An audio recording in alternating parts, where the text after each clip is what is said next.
maaf akibat dari cowok.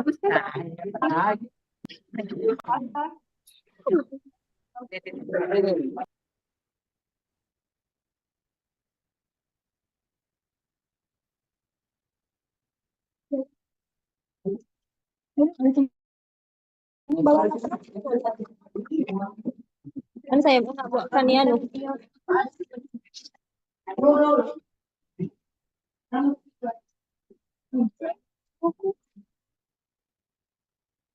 Baru di sini.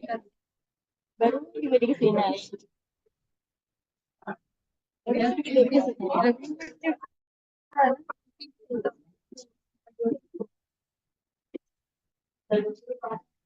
Sari, Nurdia Sari. Nurdia Sari. Aku tidak mengenal. Aku tidak. Dia mana akan kok.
Sebenarnya Anda sudah punya draft, silakan Anda minta terlebih info.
Oke, bismillahirrahmanirrahim. Assalamualaikum warahmatullahi wabarakatuh. Good afternoon, everyone, and welcome to the second day of the Hasanuddin Animal Science Summer Course session. It's a pleasure to have you all here. My name is Atar, and I will be serving as your moderator for today event. On behalf of the organizing committee and Faculty Animal Science, Hasanuddin University, I would like to extend a warm welcome to all participants joining us from various places. Today's session will offer us of fascinating glimpse into critical topic in the field of science. Our session will feature two speakers who will share their knowledge and expertise on traditional milk product and animal reproduction, both of which are incredibly important areas of study and research. Before we begin, I would like to remind everyone to please keep your microphones muted during the presentation to avoid any distraction. After both presentation, the Q&A session will allow question. You can either raise your hand in Zoom or type your question in the chat box. Without further ado, let's begin. Our first speaker for today is Prof. Ratma. Prof. Ratma is a lecturer in Faculty of Animal Science, Hasanuddin University, and researcher in the field of traditional dairy product. And today she will be discussing one of the most iconic traditional food from South Sulawesi, Dangke, a traditional milk product made from buffalo and or cow's milk and a key part of the region's culinary heritage. Prof. Ratma has conducted extensive research on this product, focusing on its production process, culture, significance, and potential as unique value-added dairy product. In today's presentation, Prof. Ratma will be presenting on Dangke, a milk product Indonesian traditional cheese. Prof. Ratma, we are thrilled to have you with us today. Please, the time is yours.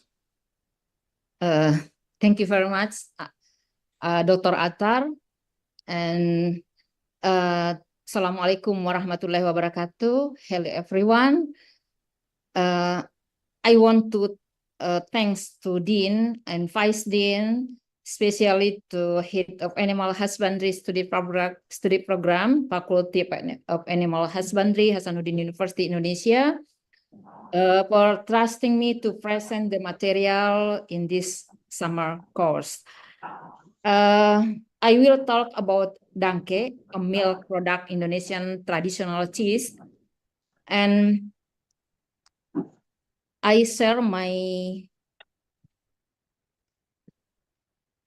PowerPoint.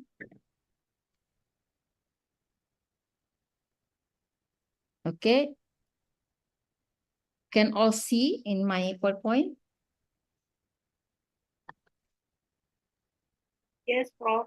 Okay, Dangke, a milk product Indonesian traditional cheese.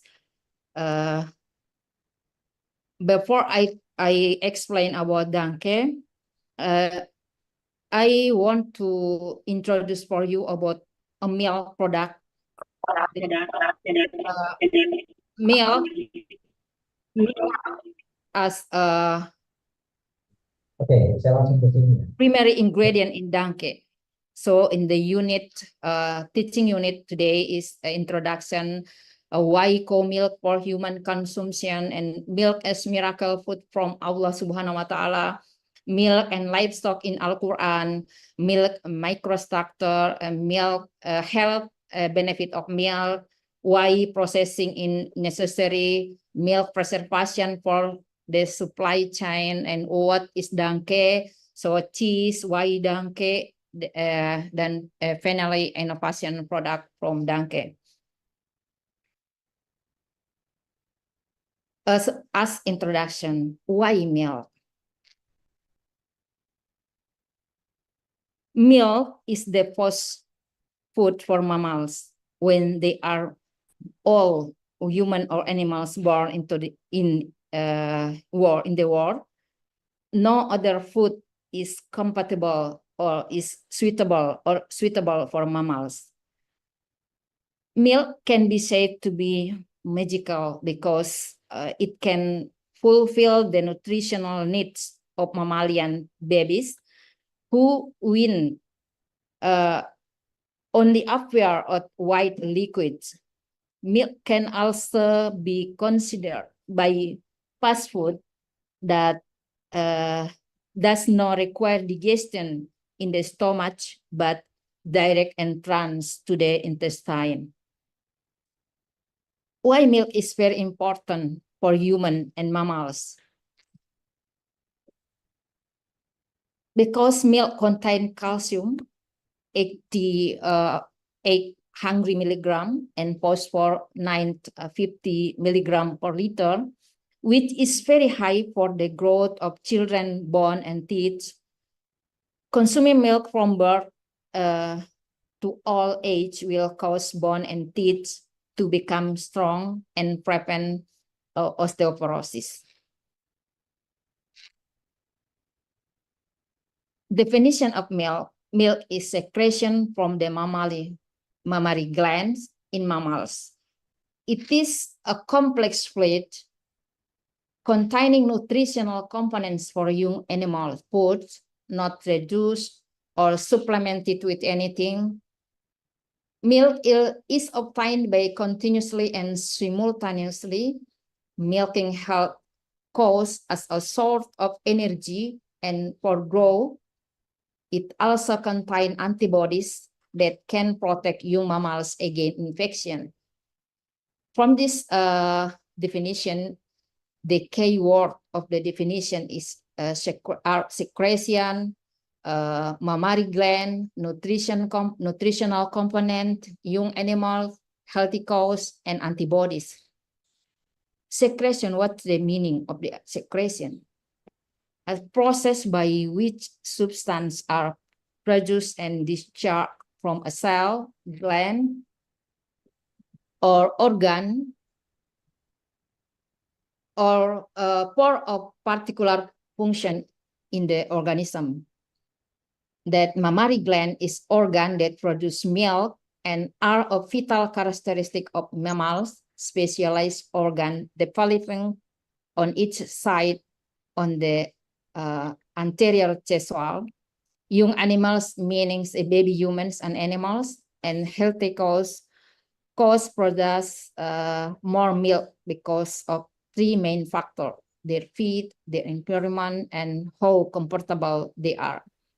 Antibodies are protective protein produced by your immune system. They attach to antigen, foreign substance, and remove them from your body.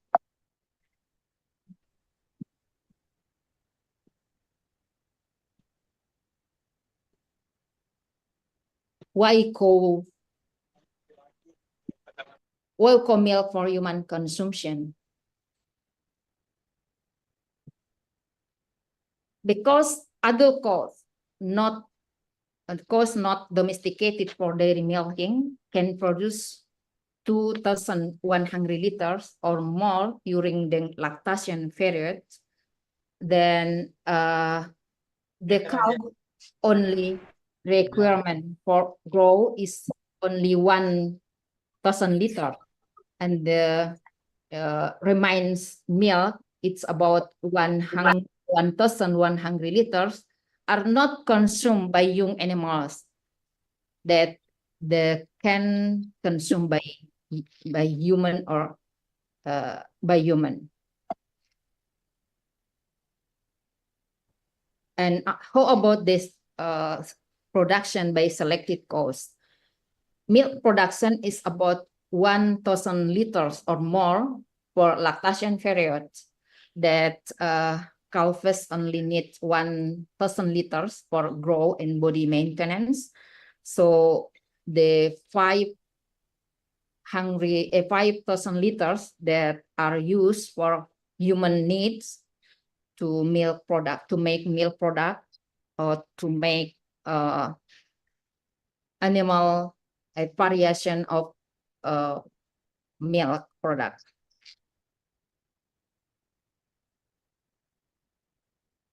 Milk as miracle from Allah Subhanahu wa Ta'ala.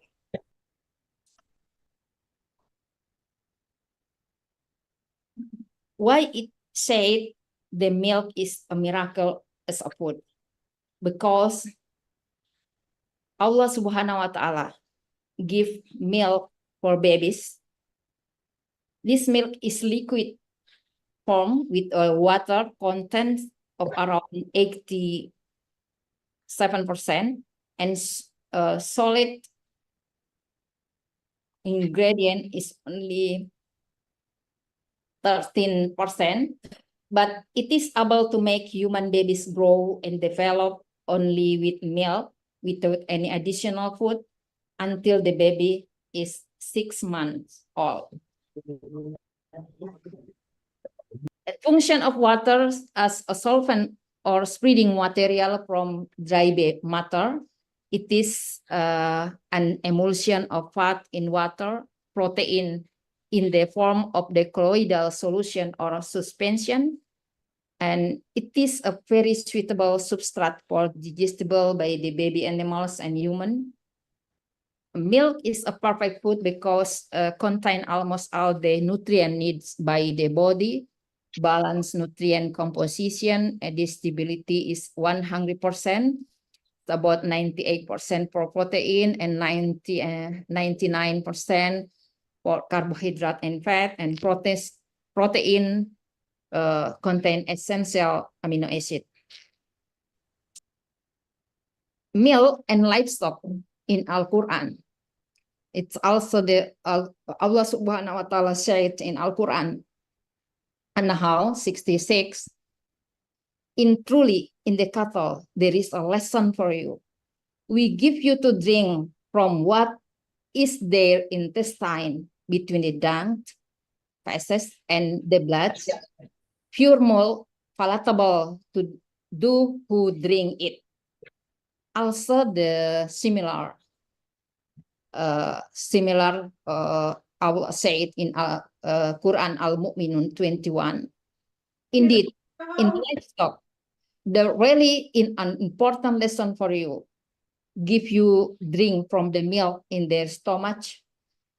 And also in this livestock, there are many benefits for you, and some of them you eat. And the milk as drink also Allah said in Yasin Quran, Surah Yasin 72 to 73.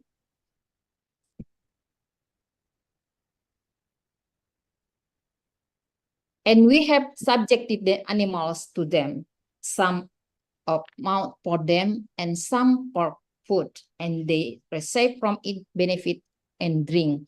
So will they not be grateful? Allah Subhanahu wa Ta'ala asks, why human not be grateful? This one image about the picture about the mammary gland in the left. You can see in the mammary gland anatomy, other anatomy. The smallest unit of the mammary glands named alveolus. Alveolus, this one.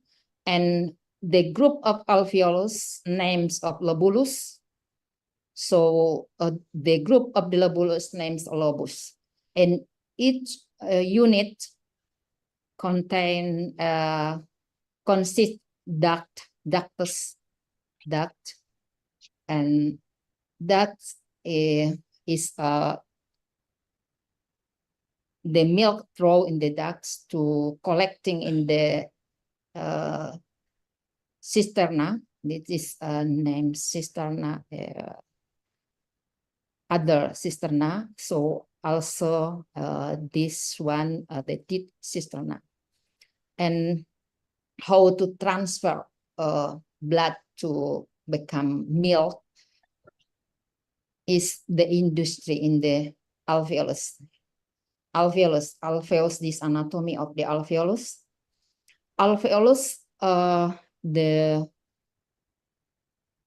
contain cell, it's named lactating cells, lactating cells, the cubus cells, the cubus, and they form a cubus cells, and one layer that's difference of the how to blood to convert to milk, only one layer cell. This the anatomy of the alveolus, this cell wall surrounding by the capillaries, and from capillaries blood with red color converts to the milk with white color. This about alveolus. That's anatomy of the mammary gland. Its mammary glands contain milk secreting cells and structure including teeth, ducts, system, lobulus, and secretory tissue. The secretory is modified sweat gland, similarly with sweat gland, and contain endocrine glands. And have a large and illingual region of the mammary gland, contain 4 teeth, a quarter, and 4 separate glands, and no mixing of the duct across the quarter. If the one quarter infected with the bacteria, but in another mammary gland may be not infected. This one, the structural of milk component, milk composition. The primary composition is fat globule and casein micelle, as proteins named casein micelles. And fat globules, the composition of the fat globule nutrition is the triglyceride, diglyceride, monoglyceride, and fatty acid. Sterol, about 100 milligram, but the sterol of milk is high density of lipoprotein, and vitamins, A, D, E, K, water, and others. And the fat globule in the outside of the fat globules have membrane. Membrane contain water, protein, lipid, phospholipids, cerebroside, ganglioside, neutral glyceride, and sterol, enzyme, alkaline, phosphate, xanthine oxidide, and many others. Also contain micromineral, cupron and ferrum. And the importance of the composition is cerebrosides and gangliosides. It's important to develop a brain, like brain for babies. So casein micelles, they contain casein, so salt, calcium, phosphate, and citrate, also minerals, magnesium, kalium, natrium, zinc. So enzyme, lipoprotein enzyme, plasmin, water. And in the casein, very important is the calcium and phosphate needs to grow the bone and teeth. So this one is the serum composition. Name serum composition, sometimes the names whey. Many composition nutrition in the whey. This carbohydrate, lactose. Lactose is disaccharide and easy to digest in the intestine. So lactose soluble in the water, so soluble in the whey. It's also whey contain calcium, magnesium, kalium, and natrium, and very high the function of the calcium and magnesium. So a phosphate, sulfate, bicarbonate, a trace element, zinc, ferrum, cuprum, and many others. Also organic acid, citrate, phosphate, acetate, lactate, oxalate, and others. Gas, oxygen, nitrogen, lipid, neutral glyceride, fatty acid, phospholipid, cerebroside, and sterol. Also cerebroside also contained in the serum. Sterol, others, vitamin, B vitamin. Yes. So protein, casein. An important protein in the whey is the alpha beta galactoglobulin, alpha lactalbumin, also serum albumin, and immunoglobulin is very important to increase the immune system to the babies. And urea, peptides, amino acid, other, and phosphate ester enzyme, lactoperoxidase, and acid phosphatides, and many others.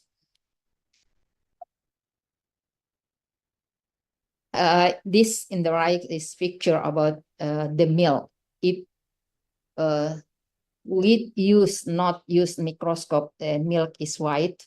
But if use microscope with magnification 500, we can see in global fat globules. And if increase the magnification to 50,000, we can see also the casein missile more smaller than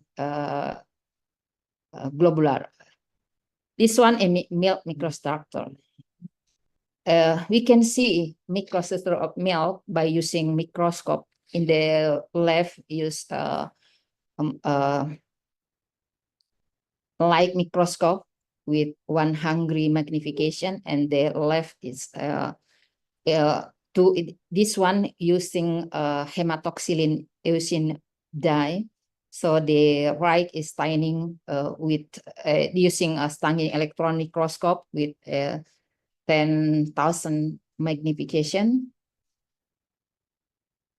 So this one an illustration of the casein molecule. It has repulsive movement toward a fresh milk because it has the same electron charge.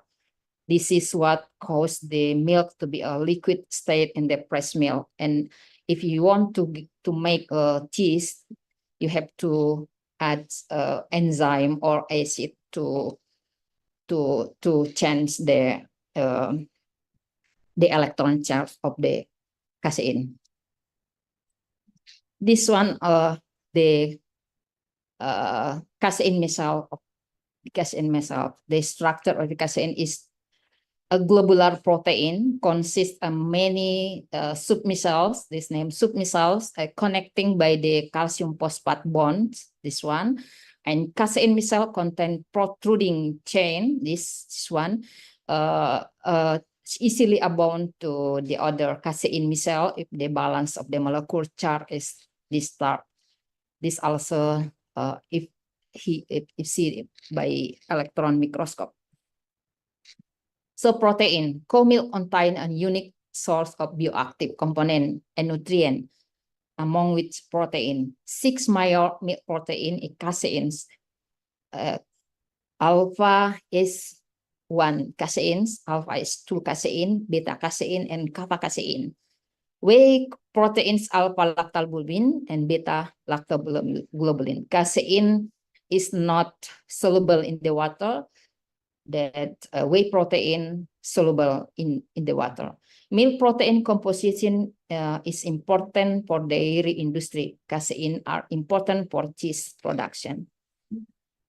This one, a fat milk, 30 to 75% saturated fatty acid and contain 25 to 35 unsaturated fatty acid, and the important for health is 4% polyunsaturated fatty acid, its name UPA, and a third monounsaturated fatty acid, MUFA, is similar with the olive oil, which are good for heart health.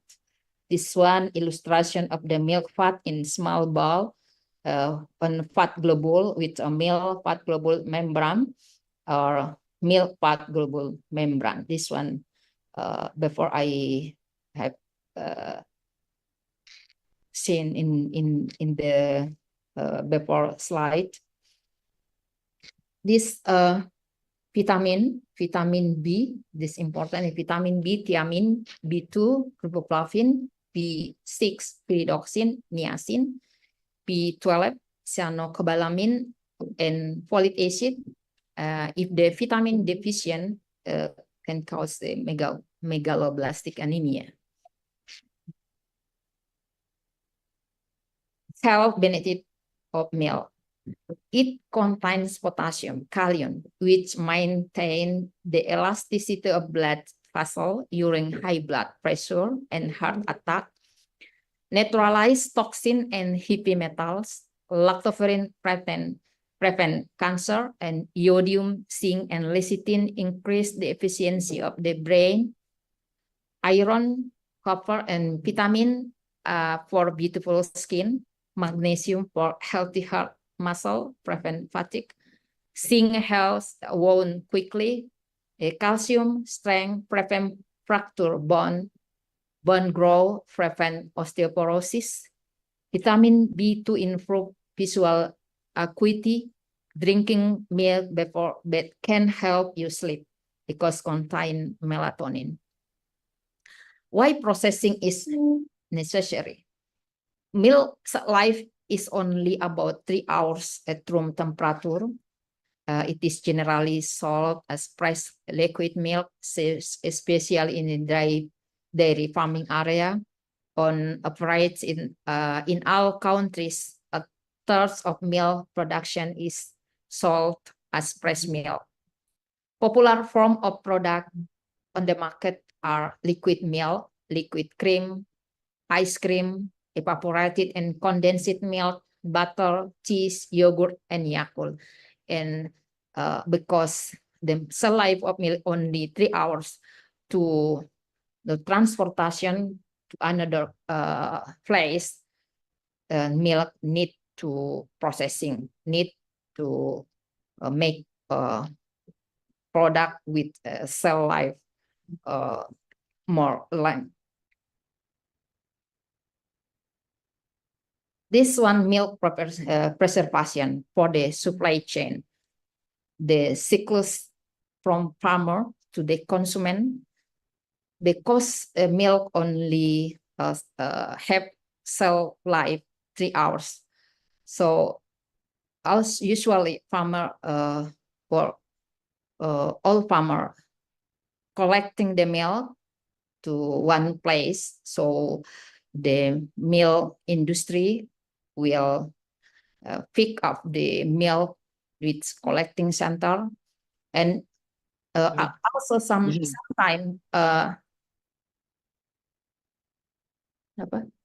sometimes a farmer sell the milk to consumer by directly, or sometimes using retailer to sell the milk. But in KPBS Lembang and KPBS in West Java is sometimes industry collect the milk from the farmer by in the collecting center. Now I want to introduce about Dangke. Dangke, an Indonesian traditional cheese. What is Dangke? Dangke is an Indonesian cheese product of farmer community as home industry of Enrekang, South Sulawesi, Indonesia. Thus, Dangke cheese is classified as very perishable food because the sell life only might be 3 days in the room temperature or 7 days in the refrigerator. And Dangke is soft cheese and in the processing as traditional, not use ripening. Natural cheese by clothing using papaya latex or other plant enzyme on heated buffalo. They can make by milk buffalo, cow, goat, or sheep.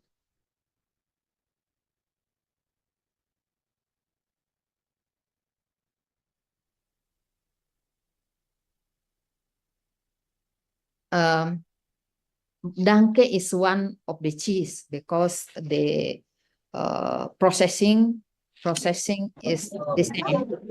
Concentrated milk is solid form with the main content of casein and fat. There are around 1,000 varieties of cheese in the world. Principle of manufacture is coagulation of casein at the isoelectric point from acid milk card, either using enzyme, acid, or lactic acid fermentation.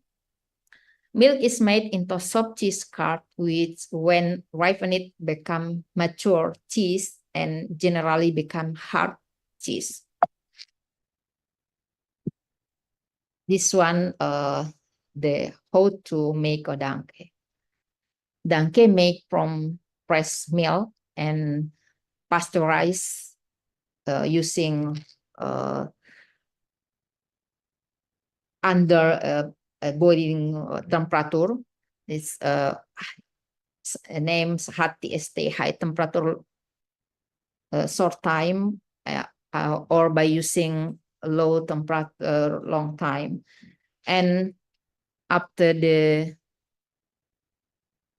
heat added by enzyme papain enzyme made by papaya sap, and after milk clotting, so using coconut shell template to weigh dryness and press by the spoon. So the Dangke coating by the live packaging or coating by the banana leaf.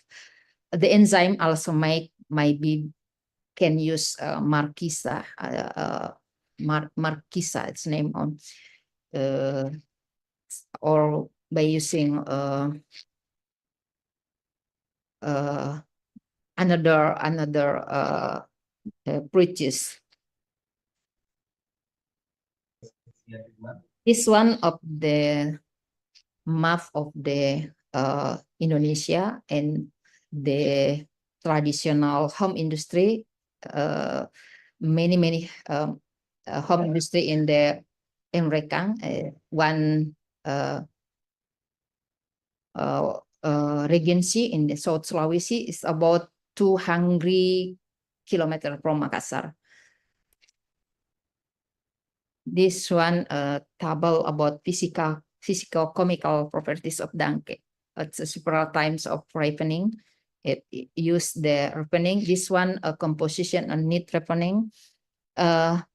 It's a proteins about the important cheese is composition of proteins about 12.48, so to 24.54%, and fat also needs to the composition of the cheese.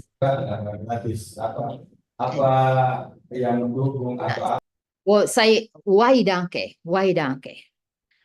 Because very interesting to research of Dangke, because there are more than 40 varieties of cheese in the world. There is no Indonesian cheese. Then the cheese import increase by year to year, and this local cheese have unique shape form. The template of the Dangke is cell, you know, banana, no, the using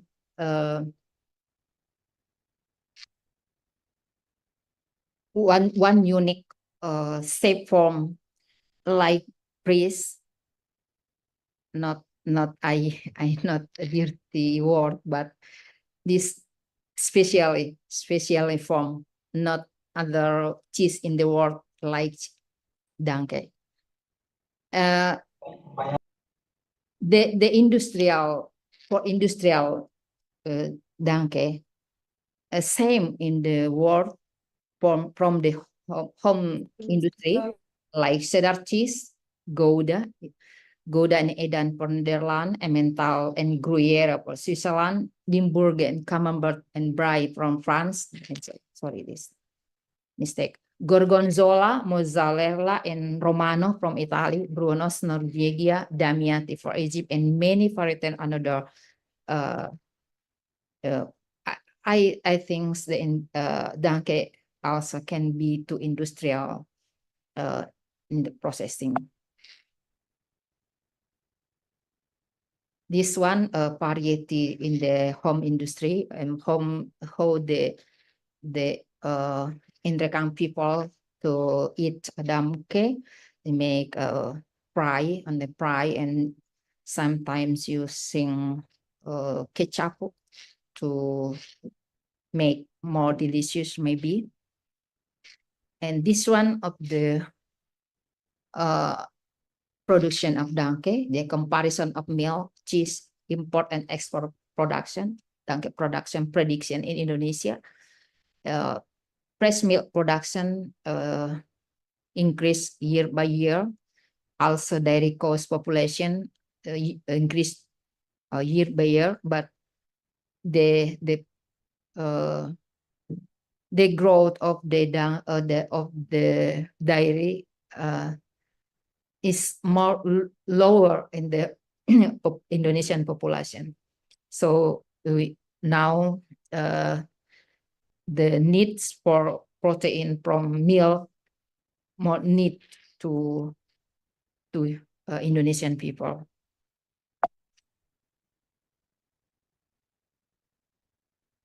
This one innovation product from Dangke. This I interesting to develop of Dangke because desert life is only three days in the room temperature, and also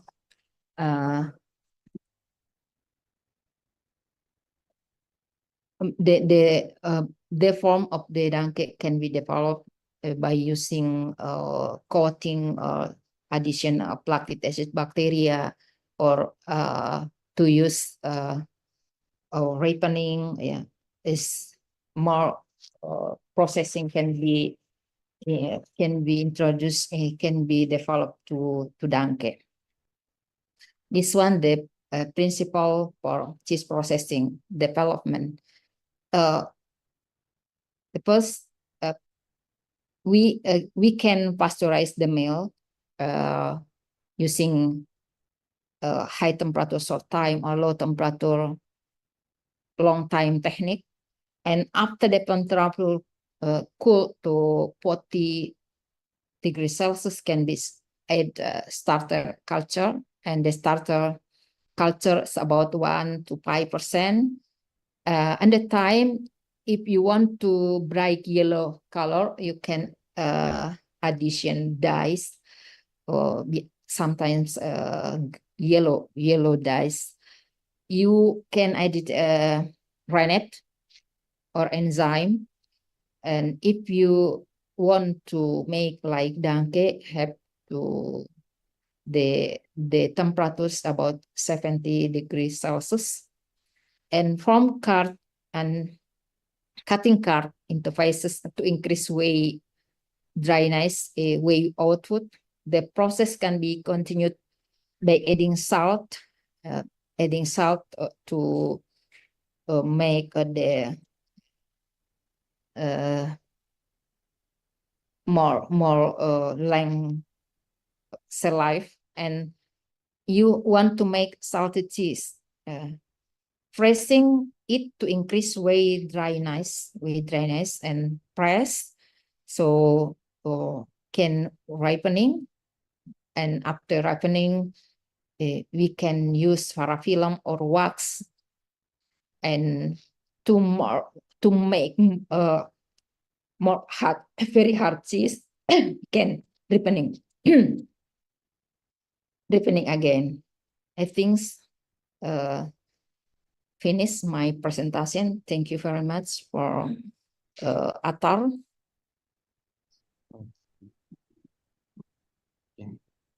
I stop my share screen. Thank you very much, Atar Manabi. You're welcome. Thank you so much, Prof. Ratma, for that in-depth and insightful presentation. It always inspiring to learn about how traditional knowledge and methods continue to have an impact in modern times, especially when it comes to such a unique product as Dangke. We look forward to discussing more questions with you later during the Q&A session.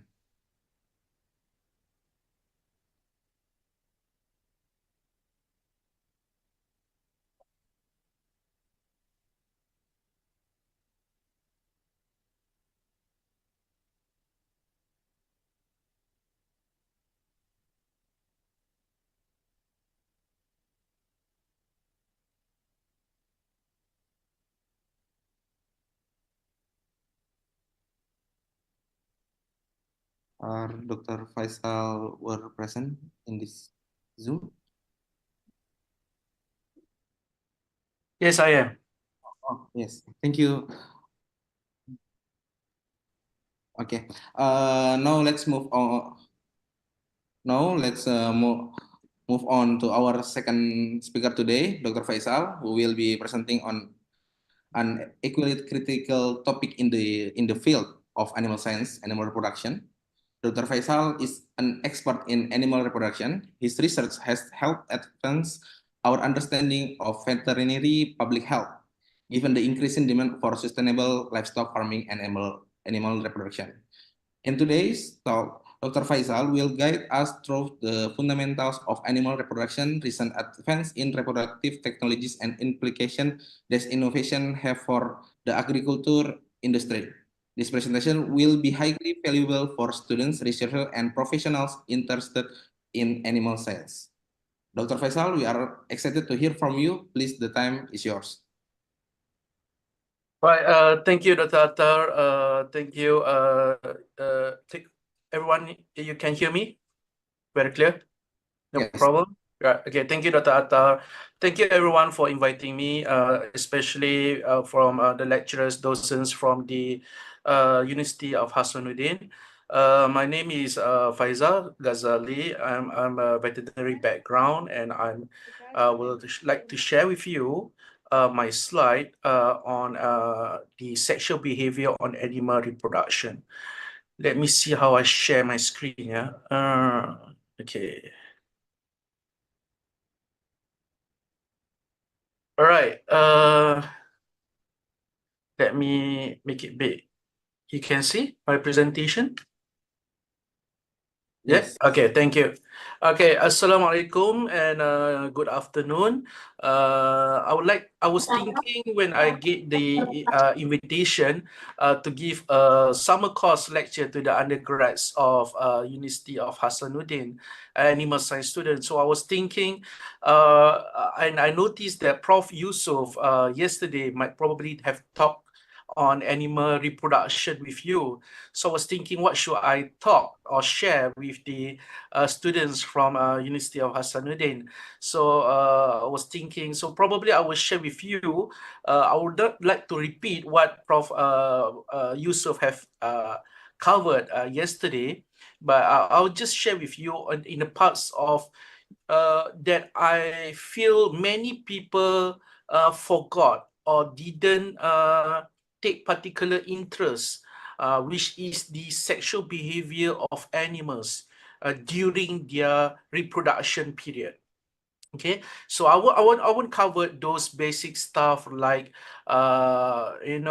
breeding and AIs and all that. I'm sure Prof. Yusuf have covered on all that, but I would like to cover on the behavior part that usually people seldom, the students didn't able to recognize or fail to detect the early signs of animal that wanted to have breeding seasons for them. Okay, wanted to have coitus, for example. Especially, this is very important, especially to the animal science students where we manage livestock animal. Okay, especially those cattle, sheep, the ruminants, and also the non-ruminants like the pigs and horses and so on. Okay.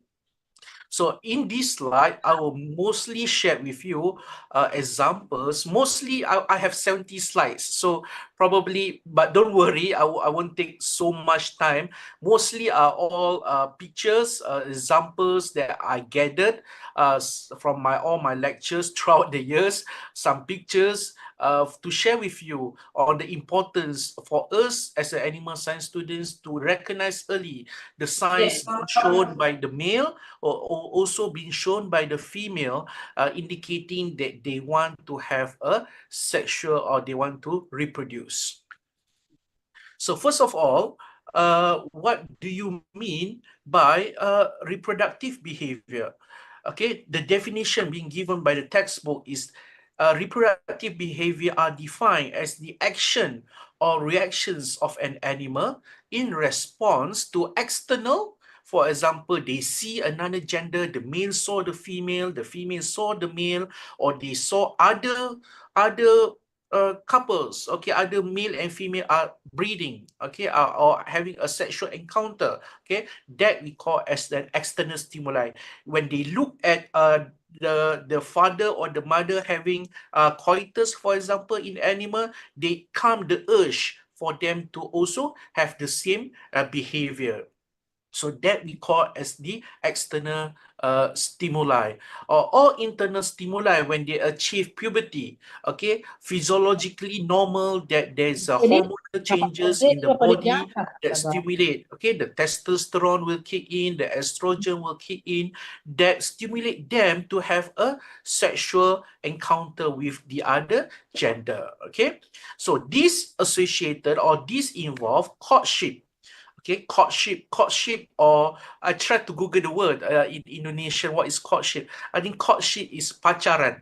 Okay, I found the word pacaran. Okay, the animal also, as in human, the male will try to tackle the female, and the female is also try to stimulate the male to breed with them. Okay, and then it also involves copulation, the actual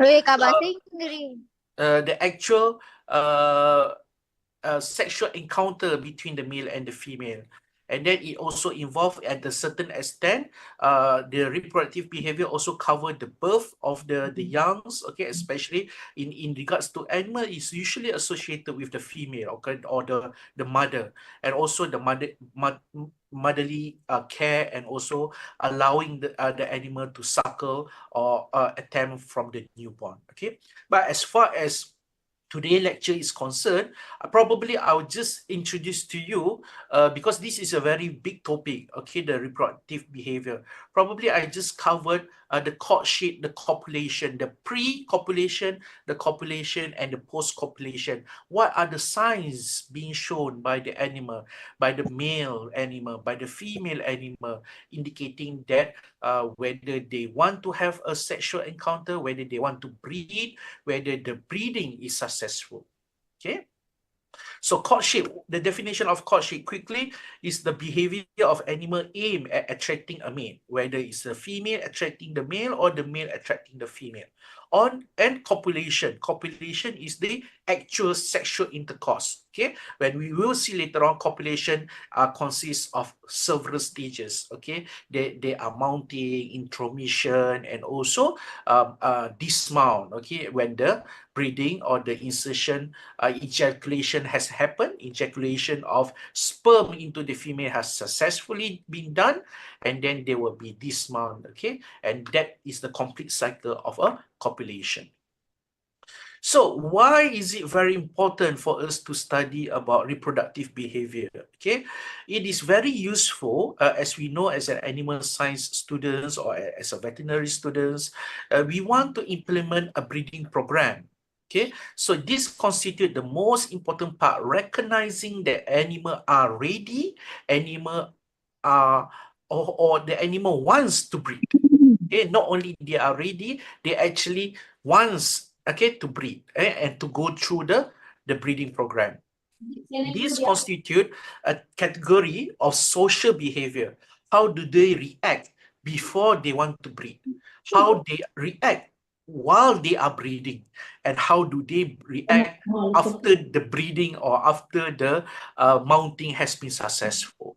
Okay, and this is based of course, we'll see throughout the lecture, it is based on species specific. Okay, cattle will demonstrate different, well, generally they demonstrate the similar pattern of breeding behavior, but there are some species specific behaviors that been shown during breeding that specific to that particular species of animal. For example, you see the enlargement of dula in the camel, for example, and the lordosis in the feline family, for example. Okay. So, reproductive behavior, what is the purpose? What is the aim of this reproductive behavior? They are to promote copulation. They want to start, okay?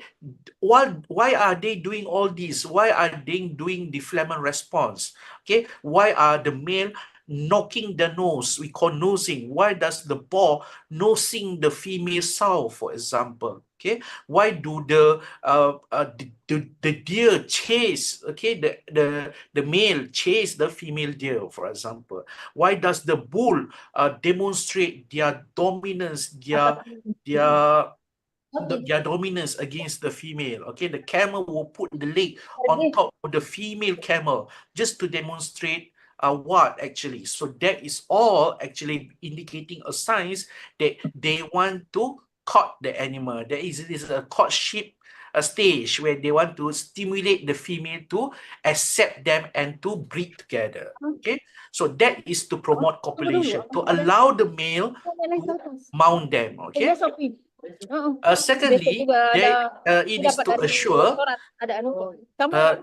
Secondly, it is to assure that the sperm and oocyte meet. Of course, when the male successfully mount and ejaculate their sperm, and they want to find the correct time, okay, so that the sperm from the male and the oocyte from the female able to meet and allow a successful pregnancy in the future. Okay, because if the male is ready but the female is not ready to accept the male for breeding purposes, then the sperm will go on to waste. Okay, and usually the male won't able to breed the animal because the female will reject the male from mounting them. Okay, so eventually the main goal are to achieve pregnancy. Okay, why we care about studying the breeding behavior? Because the ultimate aim of our program is to make sure that the female are able successfully being bred. Okay, they are pregnant, they are undergo gestation period. Okay, and eventually, of course, when the breeding program finish, and of course, we hope that the gestation period are safe and the female eventually are able to give birth to their young. Not only that, we want to make sure that the female is also able to allow their offspring to suckle with them, taking care of them, okay, demonstrating a female or motherly instinct towards their newborns. Okay, so it is important for us, as the statement stands here, okay, successfully heat detection. We must able to detect that the animal is on heat. To allow for us to detect that the animal is on heat or the animal are ready to breed, we need to recognize what are the behaviors being demonstrated by the male animal, by the female animal, according to specific species of those that we are of our interest. Okay, so that they can be able to identify the standing heat. Okay, the standing heat is usually the general term that we use where the female are actually ready to accept the male. The female will allow the male to mount them. So the term standing heat means, okay, so when they are not ready, they will run away. Okay, they will run away, they will bite the male, they will defend themselves. Okay, usually the female will run away, walk away whenever the male try to court them or the male try to mount them. Okay, so if they stand still, okay, as you learn during your animal reproduction class, okay, the female are actually ready to be breed, and it's the job of the male to do their job to breed and meet the female.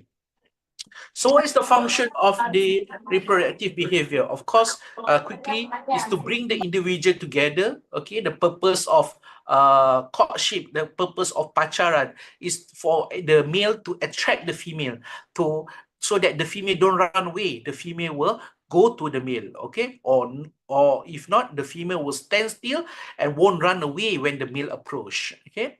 Number two, of course, is to conserve of the species and for the continuity of their life. Of course, that is the purpose of courtship. Okay, is to increase the population number. Okay, to continue their generation of that species. Okay. Number three is to synchronize the activities of male and female. Of course, when we study about animal science, you want to know that we want to make sure that the male and the female who both producing ovum and sperm are able to be fertilized. Okay, and fertilization, as we learn, I'm sure you have learned that fertilization not be unable to be successful if the period or the timing is wrong. Okay, when the female, if we take the ovum where the sperm is just is not matured, you won't be able to have a good or successful gestation. And number four, produce a new progeny. Of course, this is very specific, selective species. I put that selective, but usually animal, especially livestock, that is their main purpose, to produce a new progeny. Okay, animal is not like human. They don't mate for fun. Okay, there is no recreational breeding. They mate for the purpose of to produce a new progeny. Okay, to increase the population of their group. Okay, and of course, it is a species-specific behavior. Okay, we will see later on different animal demonstrate different behavior. I will be focusing on mainly those livestock animals, since we are animal science students, but I'm also throwing in some wildlife animals, especially those that have a very distinct, very characteristic, a very different way of demonstrating their sexual behavior, or the sexual readiness to breed. So generally, the component of the sexual behavior consists of male and female. As you know, male demonstrate male behavior, female demonstrate their female sexual behavior, and we could categorize their sexual behavior according to their stages. Okay, usually, generally textbook they categorize into three. Okay, the first one is pre-copulatory behavior. Copulatory, as you know, copulatory consists of the insertion of the penis into the vulva, into the vagina, and also the ejaculation of the sperm into the uterus or into the cervix. Okay, which is the copulatory behavior, the actual sexual encounter. And also, lastly, probably we will cover a little bit of post-copulatory behavior. Not much in animal. In animal, especially the livestock, doesn't really show a lot of post-copulatory behavior. Okay, certain animal does do that. For example, cats. Okay, the female will show, you know, our cats, kucing that show a lordosis whenever they already being successfully copulate. And of course, probably the famous one you would remember is all those from the feline families. Feline families, for example, the tigers, the lions. Okay, whenever I'm sure you have seen in YouTube, in your Animal Planet, in National Geographic, whenever an feline, or to be specific, the tigers and the lion meet, okay, they are post-copulatory. When the male successfully ejaculate their sperm, the female will turn around and try to bite and fight the male. Okay, that's the common thing. Okay, we will see later on what is that is example of a post-copulatory behavior, and we will see why is that happening. Okay, so again, copulatory, to engage in sexual intercourse, the insertion of the male penis into the female vagina. Okay, to be specific. And this copulatory usually consists of three main stages, and they are involving mounting, where the male required to mount on the female. Okay, if the male doesn't mount the female, no sexual encounter able to happen. Okay, the female must allow the male to able to mount on the female. Then only the penis are able to enter the vagina, and that we call as intromission. And then when the male insert their penis into the female reproductive tract, and then they must have a certain period, or at least a minute or a few seconds, that allow ejaculation to happen. Okay, if they're able to insert the penis into the female vagina, but no ejaculation happen, pregnancy won't be able to happen because the sperm are not don't have enough time to enter the female and to look for ovum for fertilization. So ejaculation stage have to occur to allow the copulatory to be a successful one. So sexual behavior involve the act of mating, okay, quickly, courtship, pacaran, display. The animals, certain animal, not all animals, certain animal were able to show that, oh, they want to mate. Okay, they are ready, they are on heat, for example. They will show signs in their body, okay, in their discharge. Okay, for example, the famous one, the cattle, the cow, when they have a vaginal discharge, a clear vaginal discharge, that indicating that they are receptive, they are ready to accept the male. Okay, and then some motor activities. There must be something the male do or the female do that makes them giving an indication that they wants to mate. Okay, the male will usually, for example, in the pig, okay, the male will the boar will usually nose the female. They will use the snout to press on the flank. Okay, dekat tepi, at the stomach, they will press on the female flank, indicating that the female are that the male want to mate. The female must stand still. Okay, once they able to detect that the female is standing still, then they will mount the female. And of course, the posture. Okay, there are certain posture indicating both in male and female when they want to have a sexual encounter, especially the famous one probably that I can think of right now is the cat. Okay, for example, they will walk. You know, it's an example when you walking in the street and then you will see the cat, the female cat. Okay, sometimes they walk, they will walk against your leg. They will rub their body, they will rub their head, they will rub their tail onto your leg while you're walking on the streets. Okay, that is one of the indication. Okay, one of the signs. If it is a female, it is a sign that they are actually ready for. They want to have a sexual encounter. Okay, they are able to receive the female. Each species has special sexual behavior. As I mentioned earlier, the sexual behavior is species specific. Okay, the cattle will demonstrate a specific behavior. Okay, a camel will express a different kind of sexual behavior, and of course, we will see also certain examples from the wildlife. For example, from the lion, from the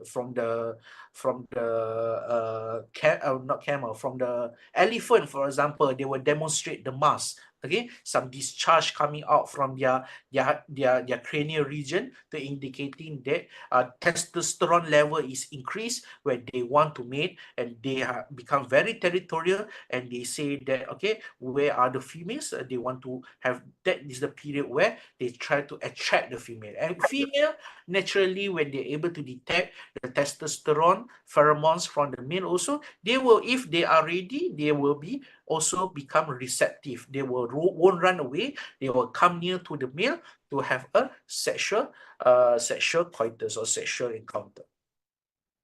So generally, let's go, as I mentioned earlier, there are 3 stages: pre-copulatory behavior, copulatory behavior, and post-copulatory behavior.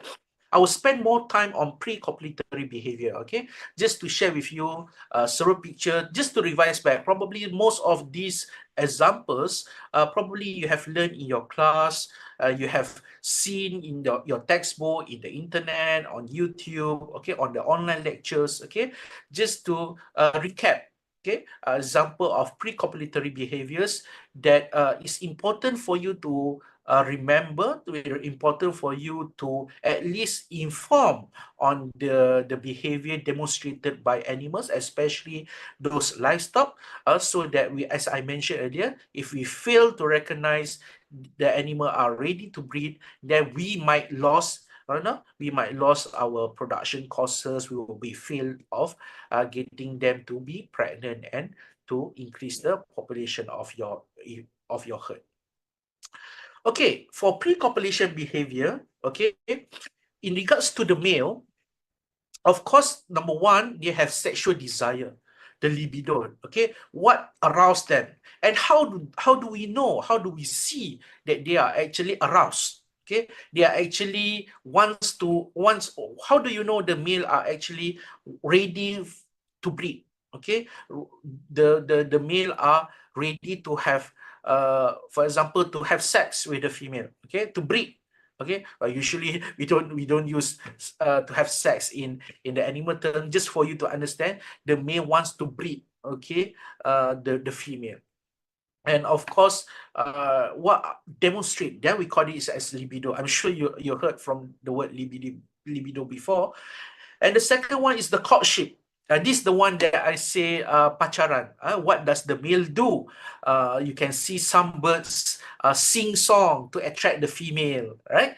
This is courtship. Okay, pre-copulatory, before they're able to breed the birds. For example, that specific bird, the male birds usually will sing songs so that the female will come near to them and listen to the song. Okay, and then there are also some example where the birds, for example, the peacock. Okay, the peacock will open the feathers to make sure that you see how big is my feathers, how beautiful is my feathers. Okay, the peacock will show that to attract the female. Say that I'm very strong, I'm very beautiful. Okay, please breed with me. Okay, and of course you can see also some courtship behavior. For example, some birds in the Amazons. Okay, they will actually build a nest. Okay, they will build a nest. Okay, they will clean the space. Okay, and they will start to dance. Okay, have you seen that? I think you can Google it, you can YouTube. I think this is readily available in YouTube.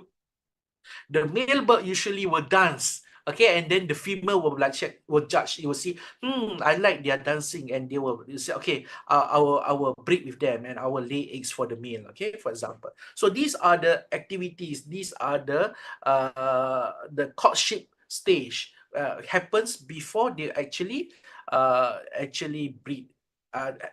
Before the breeding actually happens. Okay. Okay. Let's move on. One of the example of sexual desire, for example, that I would like to show to you is the camel. Okay, some of you might know this. Some of you might know this. If you see the pink color, jutting out from the mouth of the camel. Okay, that is not the tongue. Okay, a lot of students confused. They thought that is the tongue of the camel. No, there is actually a pouch, a diverticulum, a structure in the mouth, like a bag, a small bag, that are being blown like a balloon, and they are usually go towards the right side of the camel. Okay, and these are usually associated. Both male and female have this, but the male camel are more prominent. Okay, and they are especially red and big in color. Okay, when they have a sexual desire to breed. Whenever they saw a female, they get excited and they will blow. Okay, naturally internal stimuli will make we call it this structure as dula. Okay, dula. Okay, and they will male camel will blow out a portion of the soft pellet. The soft pellet it could be blown inside in the air, and it will balloon up. Okay, and it becomes like a pouch, like a small bag that we usually term as dula, with air to the point that is protrudes up to the foot out of his mouth. Okay, so this is one of the signs shown by a male camel that they are actually ready for mating. Okay, so you can read all these blah blah blah blah blah. I won't read every single thing of it, but I would like to emphasize the one that is highlighted. You see, camel's dula serve a double function: to assert superiority over other males. Okay, for when you want to breed, you want to become the alpha male. Okay, so you want to tell that the other males, my dula is the biggest. Okay, do not fight with me. I'm very strong. I have a big dula, and all the females should mate with me. Okay, and they try to attract the female to come and mate with them instead of other males. Okay, and And also, the most important is to win over the female camels. Okay, apparently this big dula coming out from the mouth actually attract the female to come and breed with them.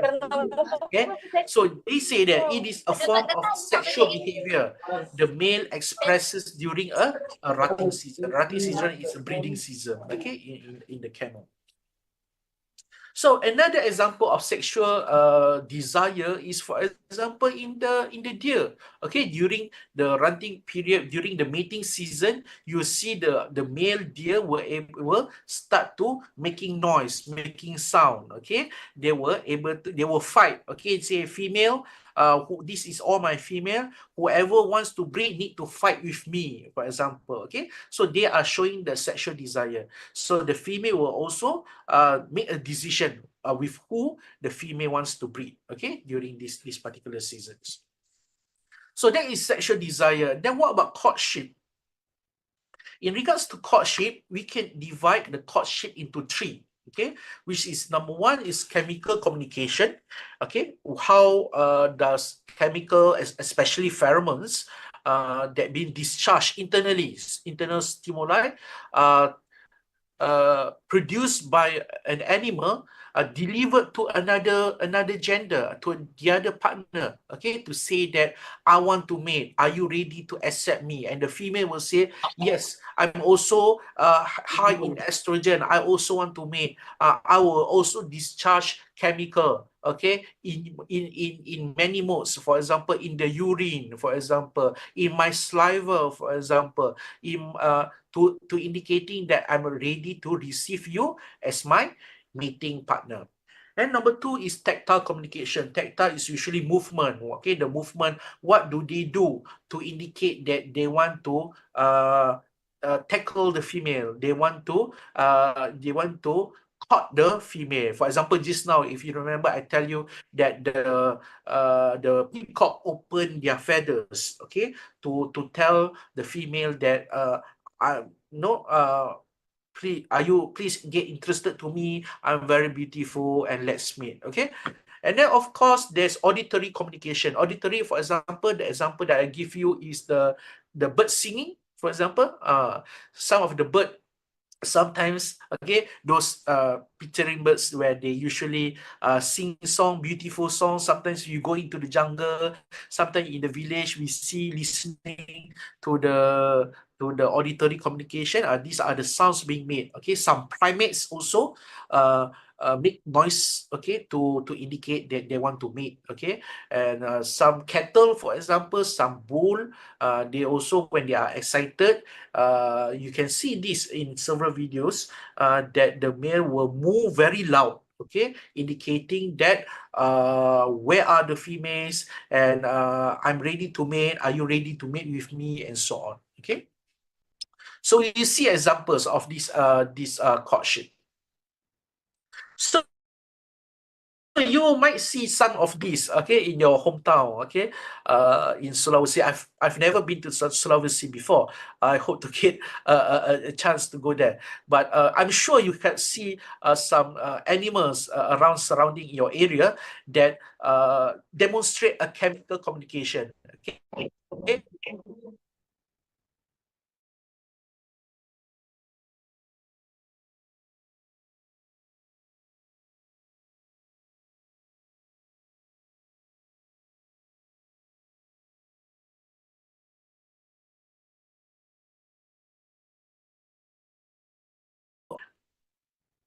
Through sniffing and licking the female genital opening, okay, or urine or bathing. Okay, when the female sitting down the area, the male will come to the area and smell. Okay, try to detect the pheromone to see whether these female are whether receptive or not, whether they are accepting male for breeding. Okay, do it is come in estrus and so on. Okay.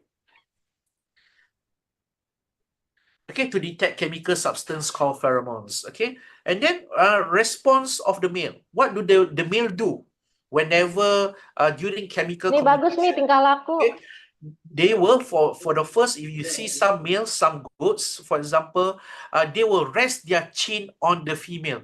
Okay, the male, for example, we call it as a chin resting behavior. Okay, you might heard this during your animal reproduction class, where the male will rest their chin, okay, put their neck on top of the female. Okay, if the female run away, it indicates that the female are not attracted to you, then the female are not ready to accept you for breeding. Okay, and then if the female stands still, and then the male will start to slowly start to court the female and start to try to mount the female. And of course, Flehmen response. Okay, this is one of the famous chemical response that being taught to students. The Flehmen response. Okay, I'm sure you have seen this before, or probably you saw it, but you cannot. You forgot what signs are these. Okay, Flehmen response. Okay, where usually the male will bend their upper lips, okay, to the nose, and hold it at that place and try to smell. Whenever they smell the bedding, whenever they smell the female, whenever they smell the urine of the female, whenever they put their nose on the vulva of the female, they try to have a Flehmen response to do what? To actually to detect the pheromone, whether the female are ready or giving a positive signs to accept the male for breeding purposes. And one of the chemical communication response to the male are the camel will raises the limb. Okay, in camel, a very special case exclusively where the male will actually put the leg on top of the female neck. Okay, I think I have one old picture where they will take their front limb to put onto the female neck, indicating that they want to court the animal. Okay, response of the female, usually a standing behavior. Okay, if the female doesn't run away, the female doesn't show aggressive behavior towards the male, the female are just standing still. Okay, when the male smell them, snoosh them, rub their body on them, put their chin on them, smell their urine, but the female just stands still, indicating that high chances that the female probably are ready to accept the male for mating.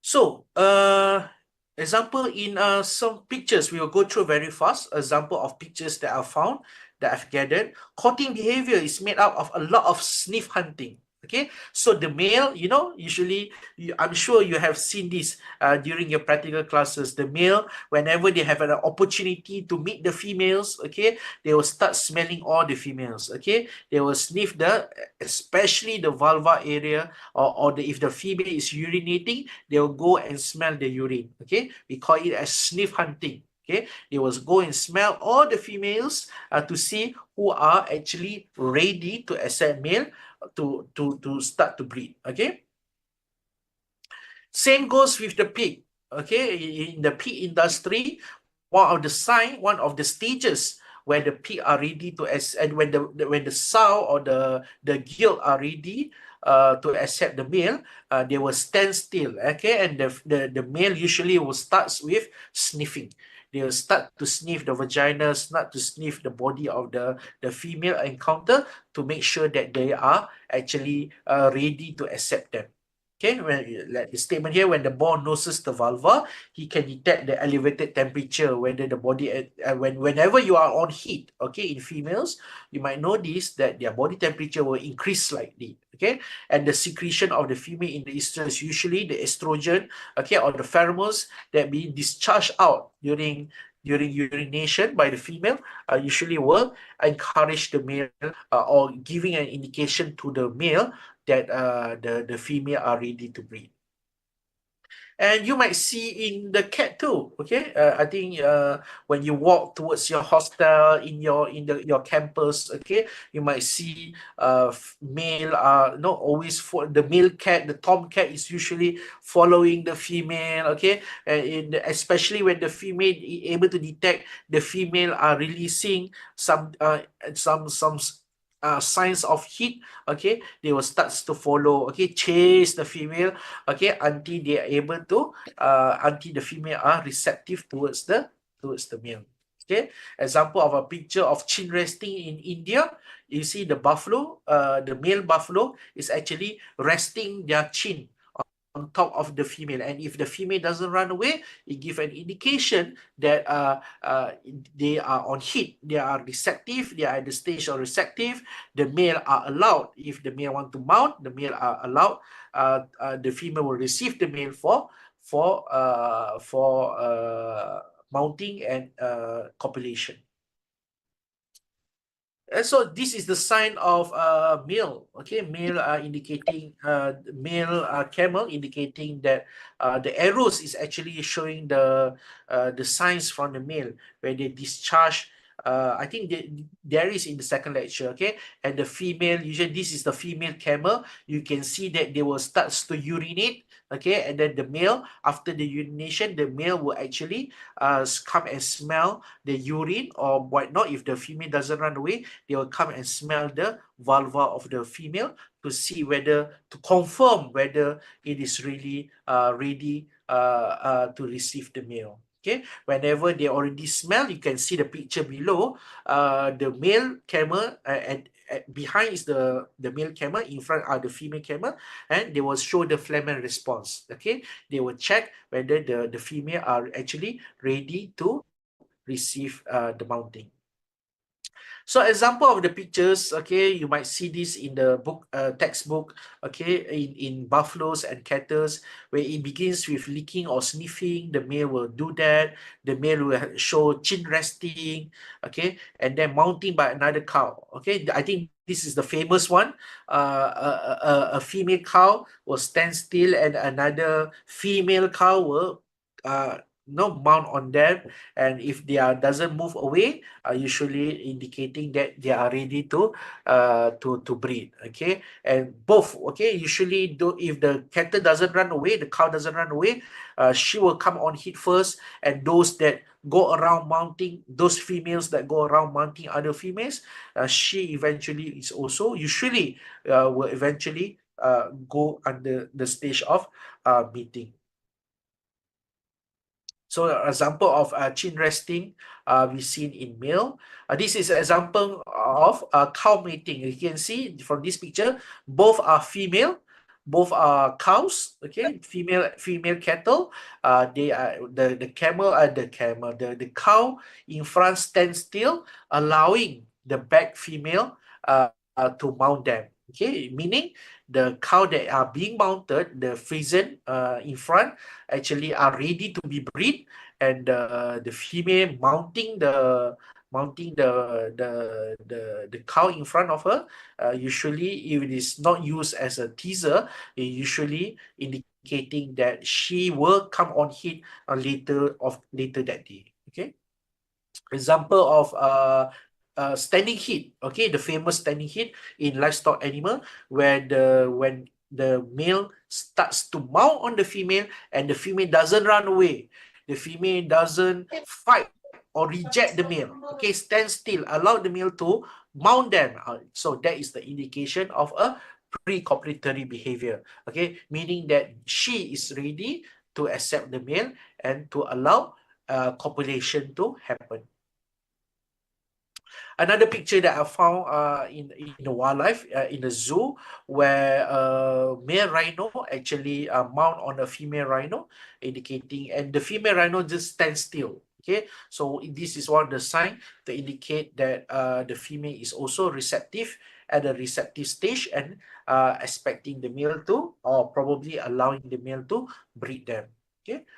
The next one is the famous phlegm response. Okay, I'm sure as an animal science students, most of you heard about this, read about this, probably seen this in the farm. Okay, the famous phlegm response, where the male will raise his head, okay, whenever they already smell the urine, smell the vulva, or probably on the air, because chemical will travel in the air, right? So they will just raise his head, extend the neck, curl the lips, the upper lip backwards, okay, exposing the teeth. For the cattle, they don't have the upper incisors, but you can see the muzzle are bent towards the upwards, and opening the nostril, and they will try to detect whether is there signs of any female around that actually come on heat. Okay, this is a famous sign, usually demonstrated demonstrated by all the ruminants or all the ungulates. Example of a boer goat showing a phlegm response. This is the picture, the old, very old picture. Sorry about the quality of the diagram, but this is an old picture where a male camel actually resting the front limb on the neck of a female, and when the female doesn't run away, okay, the female just stands still, okay, next to the male, while the male are putting the front limb on the female. It indicates that one of the signs is that the courtship is successful and the female are actually ready to be bred by the male.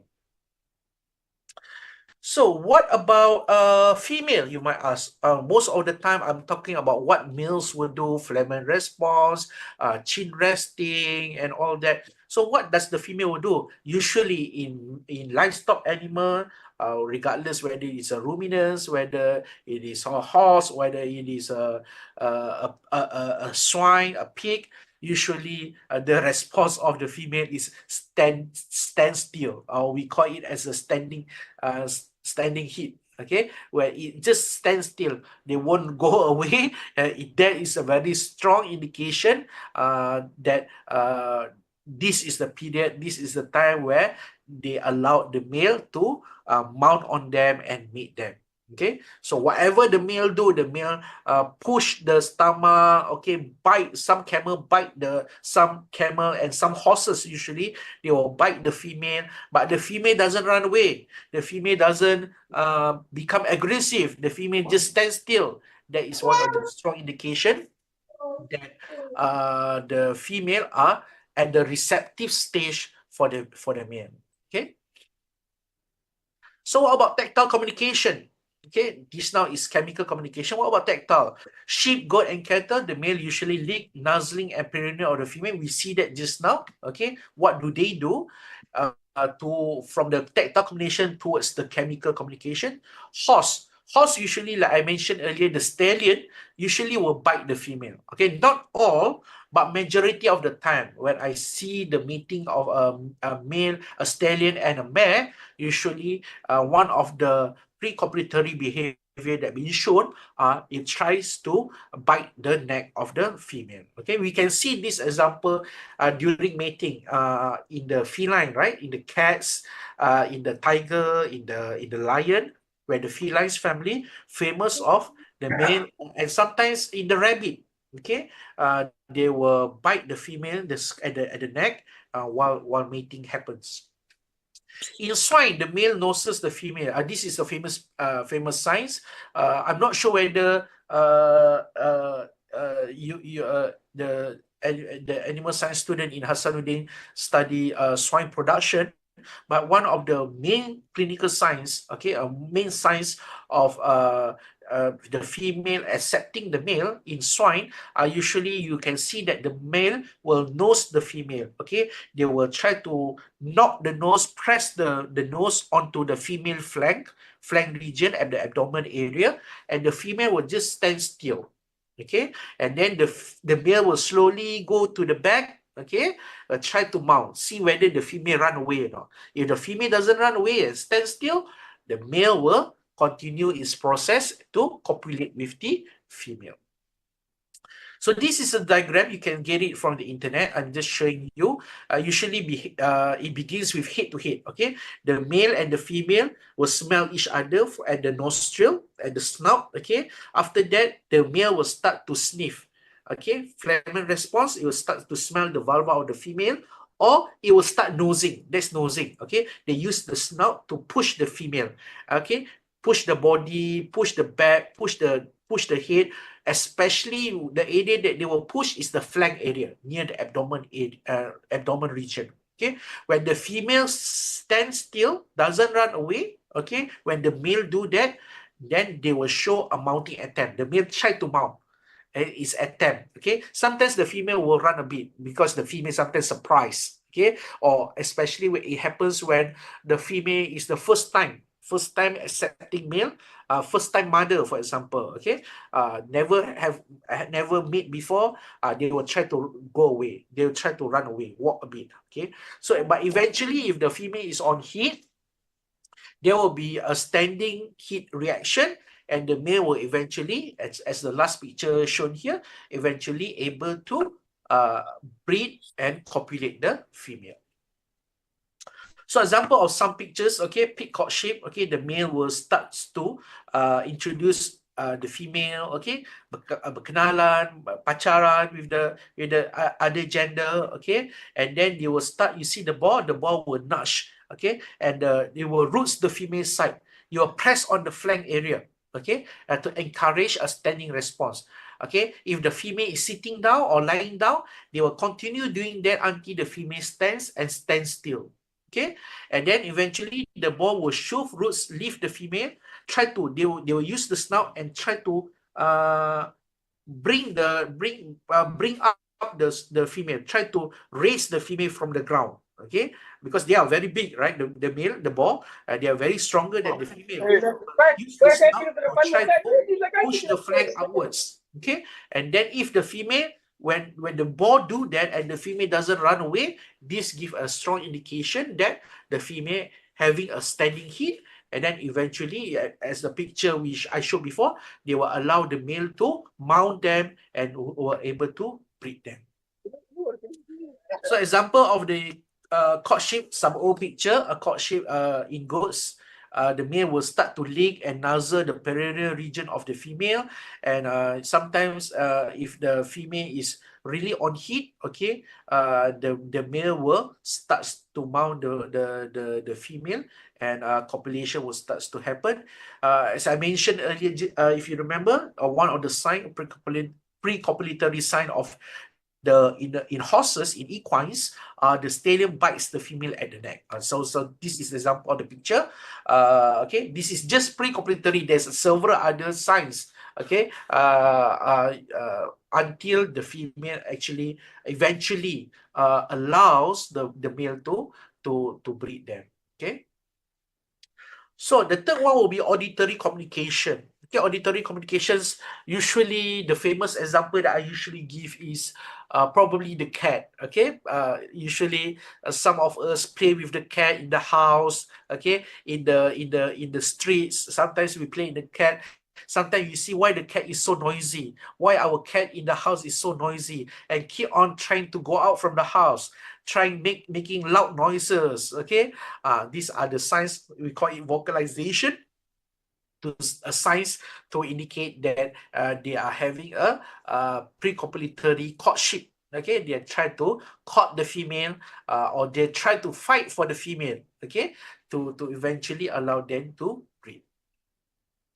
And it happens in other animals. Okay, it happens in the cattle. Majority of the livestock will show an auditory response, vocalizations, and so on and whatnot. Okay, female, in terms of pre-copulatory, there are several. I will go very quickly. Examples are chemical or olfactory communication, visual communication, it will stand still. Okay, auditory communication, the female will also generate sounds, okay, to attract the female. Tactile communication, they will give some movement. Okay, they will wave their tail. You know, some horse, some men, they will move the tail. Okay, some female, they will have a vaginal discharge. Some lion, for example, the lioness will usually wave the tail at the face of the male. Okay, have you seen that? Sometimes the male are not interested, but the female usually will walk around the male and use the tail to shower the face of the male. Okay, and try to court the male to indicate that, okay, she wants to mate and so on. And some motor cues, some posture, some movement, giving an indication that she is ready. We're talking about female now, that she is ready to be made by the male. So what are the example of the chemical clues or the olfactory communication? Okay, urine. Okay, like I mentioned just now. Okay, you see as a small picture at the corner, at the right corner that you see here, the female will urinate. If she is ready to breed, they will release. You will start to urinate whenever in the presence of the male, and the male will start to smell, okay, and conduct a phlegm response towards the urine and detect whether the female is actually ready to breed. And the female camel will actually respond to the pole gland of secretion. You know, camel, I think I have a picture. This not, if not the picture, the slide before this, where it shows that a male camel is actually secreting secretion from the pole at the head and behind of the head of the male camel. They will secrete some oily discharges, and these discharges actually attract the female. Okay, the female will run around the male and go towards the male, indicating that she is ready to breed. Okay. And the queen, okay, for the cats, okay, the anal gland secretion, okay, in cats they have also anal glands, okay, and they will secrete these discharges, these pheromones to the tomcat, indicating that they are on heat or they are ready to breed. The male rat will detect estrus female at some distance by the odor produced by the female, and the male dogs, the famous one, are attracted to the urine. If the female dog or the bitches are actually producing or on heat or on estrus, they are usually will be attracted the males, and the male will follow them and try to breed with them. Okay. Presence of pheromones in urine or cattle. Example picture that I give you. This is the picture that I told you, and behind of the camels, male camels, behind the head, they have a gland, a pole gland we call, and they will produce these oily discharges, okay, at the back. And cause, if you see the picture, the second picture here, you can see the oily discharge sticking at the skin, okay, at the skin of the behind the neck of the male, sometimes draw until the chest, okay, and this particular pheromones or chemical discharge is usually giving a indication to the female that stimulate the female to have a copulation. Same goes with our cat and dogs, where the anal glands also produce the same pheromones, indicating that they are ready to breed.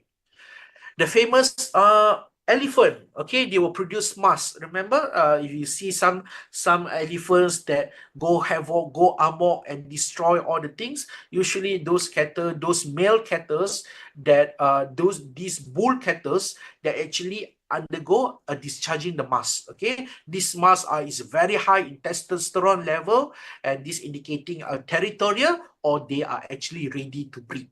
Okay, so this particular mass in male that they are being discharged are one of the early signs in male elephant or the bull elephant, indicating that they wants to breed. Okay. Some visual clues or communication. If you remember chimpanzees, certain chimpanzee in the wildlife, they will swell up their gluteal region, okay, indicating that the reddening of the skin, okay, it called the sexual skin. Indicate the brighter it gets, the more red it gets, indicates that she wants to breed. Okay, and the female is also will be receptive at these visual characteristics. In regards to certain birds, the male will enlarge the chest, okay, blow up air into their pouch, and indicating, and one of the signs indicating that they are receptive, they want to breed. And this color, this bright red color, this big bag, this big pouch demonstrated by the male will attract. Somehow it's an attraction for the female, and the female will, if the female remain there, it indicates that she is ready, or she is accepting the male for breeding purposes. Okay.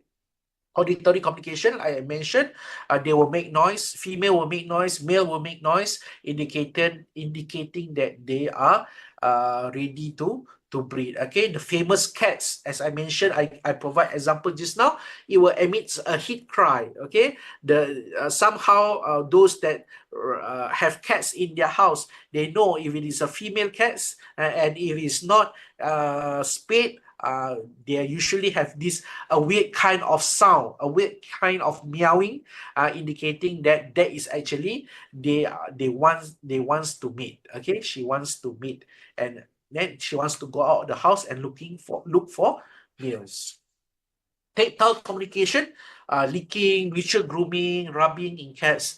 Okay, we can see especially cats. Okay, when we walking on the streets, the cats suddenly come and walk between our legs and rub their body, rub their tails at our leg. Okay, some are indication of they are actually going into heat. So proestrus females show increased motor activities, restless and continuous movement. Okay, they are excited. They are trying to look for the male. Okay, if when the male is come near, they will stand still. But if there's no male, they will run around like the cat. Okay, they will run the house. They will try to go out. They will try to look for the males. Okay, same goes with the male and female. Standing heat in cow is one of the motor cues. They won't run away, like I mentioned earlier. This is the one that I show. I telling you about. The female lion will try to move their tails at the male. They will brush the face of the male lion. Okay, the lioness will brush the tail on the male lion, and the male lion will get excited, get stimulated, and get a clue from the female that the female's probably on the way. She is on the way to heat, and she wants to breed with the male. Okay, so the male will lick and rub she might lick and rub the male's genitalia. Okay, and then given the indications to stimulate the male to get ready to breed her. Okay, so I think the time is almost finished, but I'll go quickly. Okay, not much on copulatory and post copulatory. On male copulatory, remember copulatory means mounting, intromission, where the penis of the male actually enter the female's genitalia, into the vulva, into the vagina, and of course it must followed by ejaculation. Okay, it must the sperm must be released by the male, and the sperm must be swim towards the head of the uterus to go and find the ovum, and the ovum is being ready to accept the sperm, and eventually gestation will happen. A successful we call it as a successful fertilization, and eventually resulting a gestation or pregnancy. So it includes the erection. Okay, the penis needs to erect. If not, it must be coming out, protrude out from the prepuce. If not, it can't breed the animal. It needs to mount and fix. Okay, and then intromission, and of course, eventually ejaculation and ejaculation thrust. Okay, not many animal actually showing an ejaculatory thrust. Usually, ram in sheep, and also rabbits, and they have this thrust. Okay, indicating that the ejaculation is successful. Okay, the thrust is being done by the male. Okay, so usually the ram and the rabbit, the buck, usually able to do this thrust, and indicating that the ejaculation, the release of sperm are successful. And of course, dismounting. Okay, the male will come down from the female. So example of erection behavior in the stallion. Okay, one of the sign of ready for copulation, and you can see in cattle, you can see the pink penis has already protrude out from the prepuce. Okay, this example of the male, where the penis is actually already protrude out from the prepuce protrude out from the prepuce, and indicating that he is aroused, and he is excited, and he is actually ready to breed the animal. Okay, the pre-copulatory stage has finished. Now is the stage where it wants to breed the female. So erection in camel, is a little bit unique. In camel, the full protrusion occur. You won't see that the camel release or protrude the penis. Okay, usually the full protrusion of the bull or the camel the male camel is happen when mounting has happened. Okay, so some animal they release the penis out from the prepuce before they mount. Okay, but camel they mount first. Okay, eventually the whole protrusion will happen after the mounting process. So in camel, the mounting occurs in sitting position. In cat and rabbit, the male bite the scruff behind the head and the neck. We might see this in some felines or the felines family. Same goes with tigers and lions. A successful mounting, the male will fix his forelegs around the female and grabs the female firmly. Example pictures of the male, some pictures, okay, a lot of pictures. Some buffaloes, okay, indicating you can see the penis of the male, okay, protrude out while she is mounting. So this is actually the actual copulatory process. The female stands still, the bull actually have an erection, intromission, insert the penis into the vagina, ejaculate and dismount. Okay, so that phase, that stage, we call it as a copulatory stage. And then same with horse, some antelopes, okay, mounting in dogs, okay. Some balls, for example, the famous one usually are associated with a dummy where we want to collect the sperm for AI, artificial insemination. I'm sure you learned this. Okay, they usually need to mount a dummy, and then the worker, the helper, will actually collect the sperm. Okay. So intromission, the insertion of the penis into the female vagina. This is intromission, where you can see the penis is actually inserted into the vagina. Then, of course, ejaculation. Ejaculation, we can't see. It happens inside unless you use a dummy. When you use a dummy, for example, in the case of the ball just now, where we collect the sperm for AI purposes, and then we can see that the ejaculation happens. Okay. So in cattle, sheep, horse, where does the ejaculation happen? I think this is being covered in your class, being covered by Prof. Yusuf. Okay, and eventually dismounting. Okay, where the animal actually, the male actually come down from the female, and the process of copulatory finish. So female copulatory behavior, I think this is already covered by the class. I won't cover this. This is usually associated with the actual reproductive science behind it. I'm just only to share with you example of the behaviors, okay, that associated with that. So what happened in cattle? They are species specific. Okay, so you might want to know that in cattle, in cows specifically, in the female, they will bellow, they will mount other cows, standing heat, restlessness, excited when they can't find a male. When the male came to them, they will stand still. We call it standing heat. Okay, in male, there will be a frequent urination. Okay, just to indicate, to give signs to the male that she is ready to coitus. It's just detection, okay. This one probably, this is the cat, okay. You might see the cat, the female cat, showing a lordosis behavior, where they will bend the spine in front of the male, or sometimes for when they are on heat, they will bend their vertebrae, indicating that they are ready to mount, okay.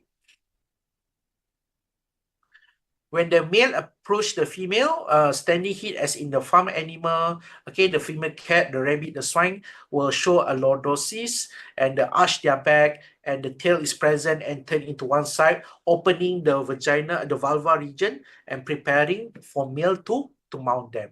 Okay, so what happens if the animal doesn't, the female doesn't, is not in a receptive mode, doesn't want to be bred? So they will reject the male, they will run away, they will scratch the male, okay, they will have a fight with the male, okay, they will showing vocalization, indicating that she is not interested, she is not ready, and stay away from me, okay. We will breed another time, okay, but not this time, okay. So you will see that the female, if are not at the stage, at the heat stage or receptive stage, she will usually reject or run away from the male. So post-copulatory behavior quickly, okay. Post-coital display, as I mentioned in my slide, is very scarce. Not much are being shown in domestic animals, okay? But the only usually indication that being shown are most animals show sexual inactivity. If they already able to copulate, if they are able to copulate, they usually were not interested anymore to copulate at a certain period of time. Okay. So cat smells the sight of copulation, ram and buck. In exception, you will lick the penis after copulation. Okay, this is one of the small signs that we see when copulation has been successful.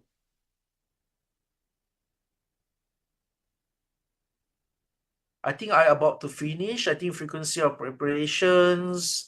That is the male. What about female? Female usually I will show an orgasm-like reaction. I encourage you to go and Google this orgasm-like reaction, especially in dairies. Okay, it's very interesting to show what happened to the female dairies when they finish copulate with the male.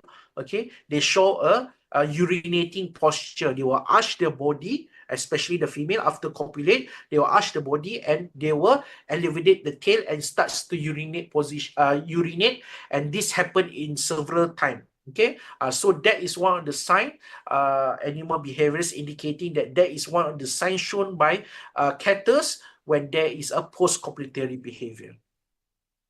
Okay.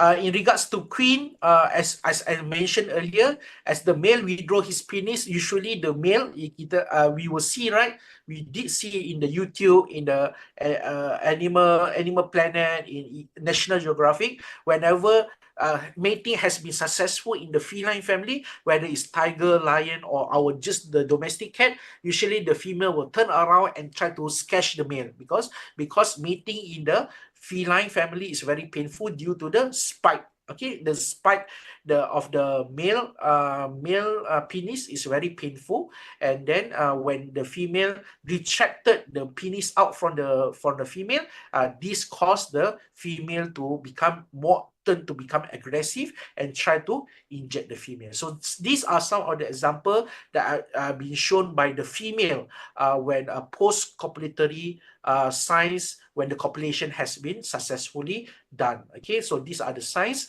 by the female to indicate that the mating, the copulating is actually successful. Okay, I think this is my last slide. I think I'm sorry if I go beyond the time. This will be, I would like to say thank you to the management or to the Animal Science Department, Faculty of the Hasanuddin University for inviting me to give a lecture, more of a sharing knowledge indicating the sexual behavior during reproductive. Thank you very much. Okay, thank you very much, Dr. Faisal, for that in-depth and insightful presentation on animal reproduction. It's clear that the advances in the fields are essential for animal science.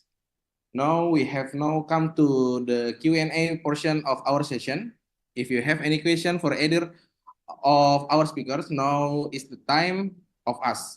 You can either raise your hand on Zoom if you like to ask your question directly, or you can type into the chat and I will read it out for you. Please be sure to specify if your question is for Prof. Ratma or Dr. Faisal so that we can direct your question accordingly.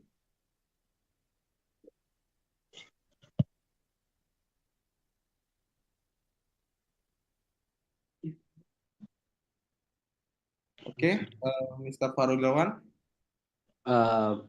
Ya, thank you, Dr. Attar.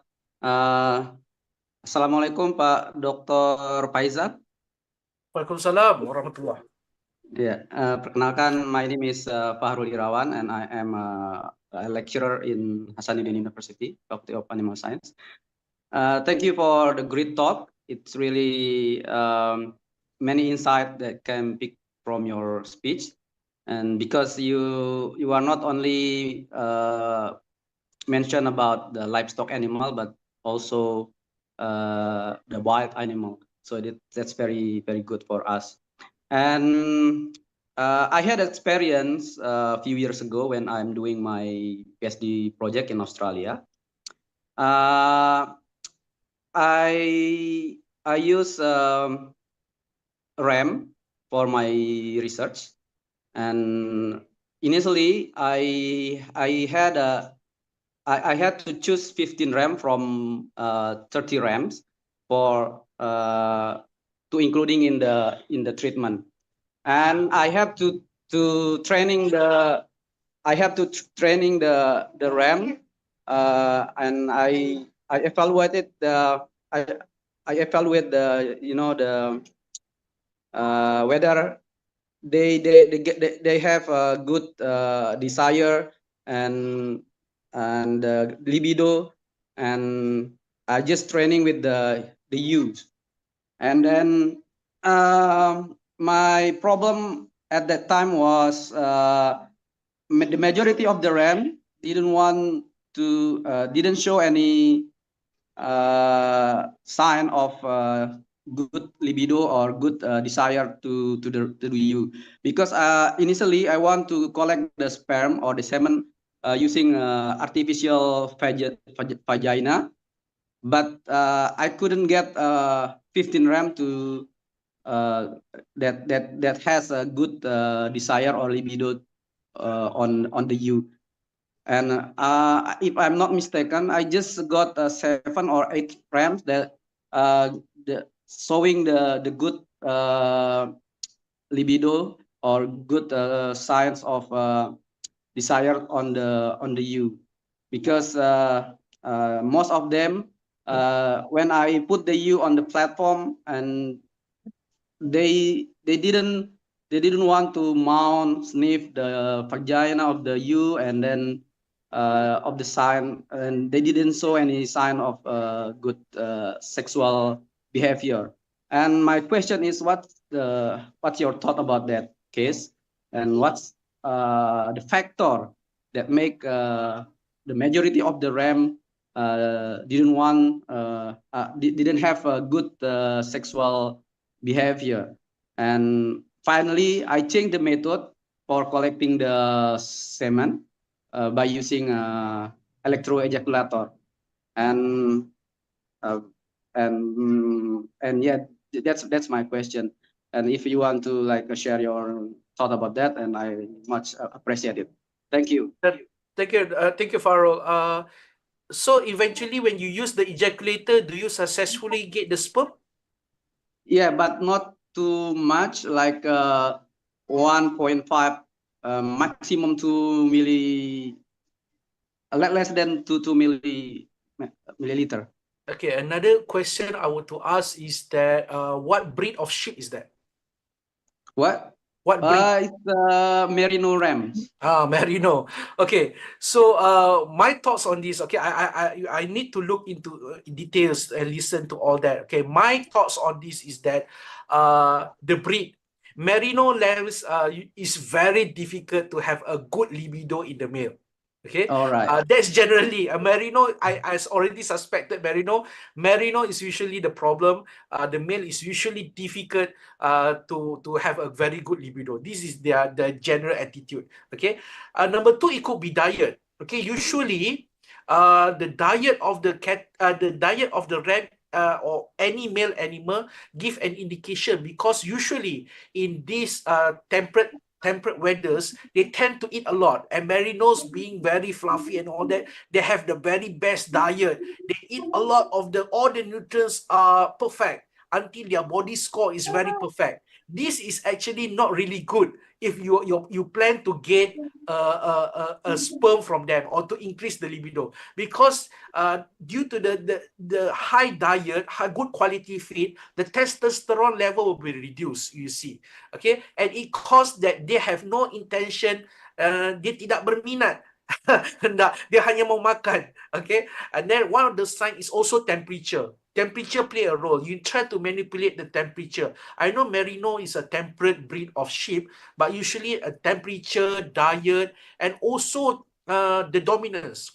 Usually what I advise some of my PhD students last time is that you don't keep all the male at one place.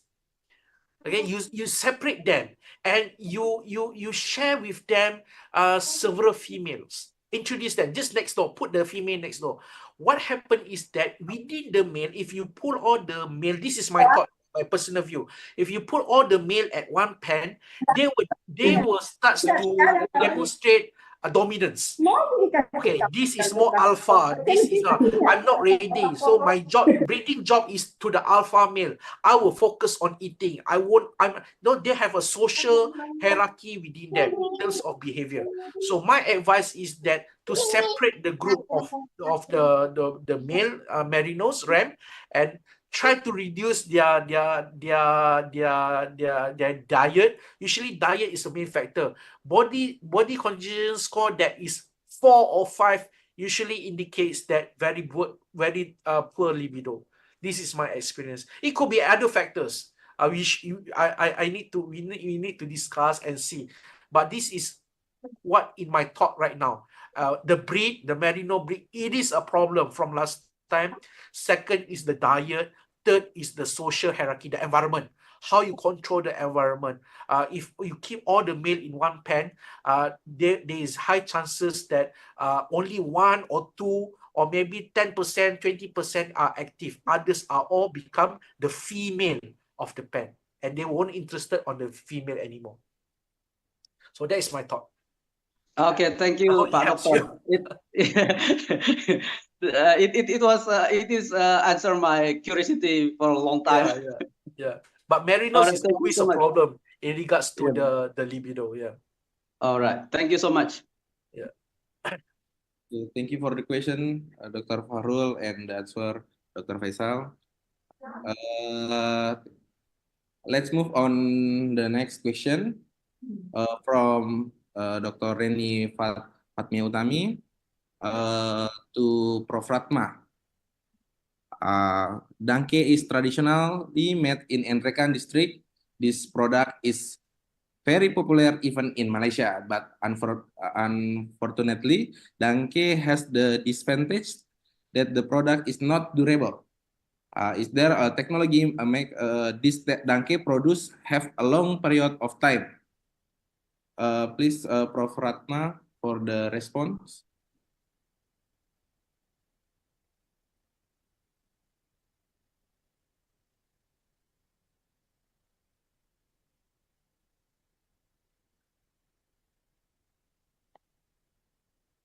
Okay.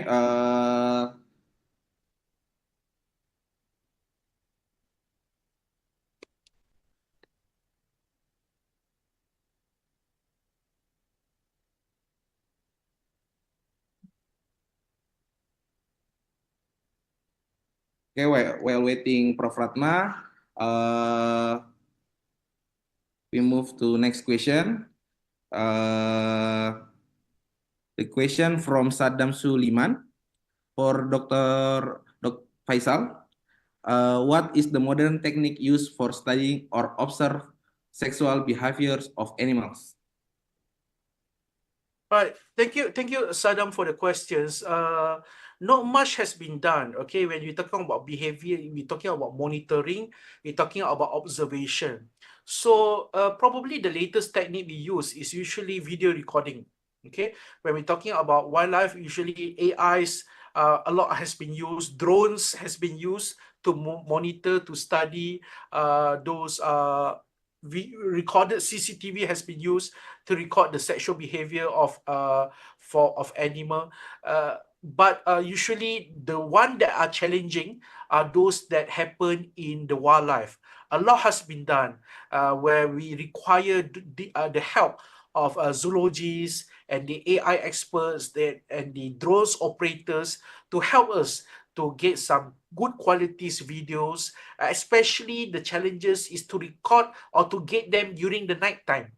Okay, it's very difficult because we don't know what's happening in the forest at the night time due to the limitation of light and so on, whether any sexual encounters happening, because we know certain animals are nocturnal, especially like tigers. Okay, and we do have records that, for example, tigers mates during the night.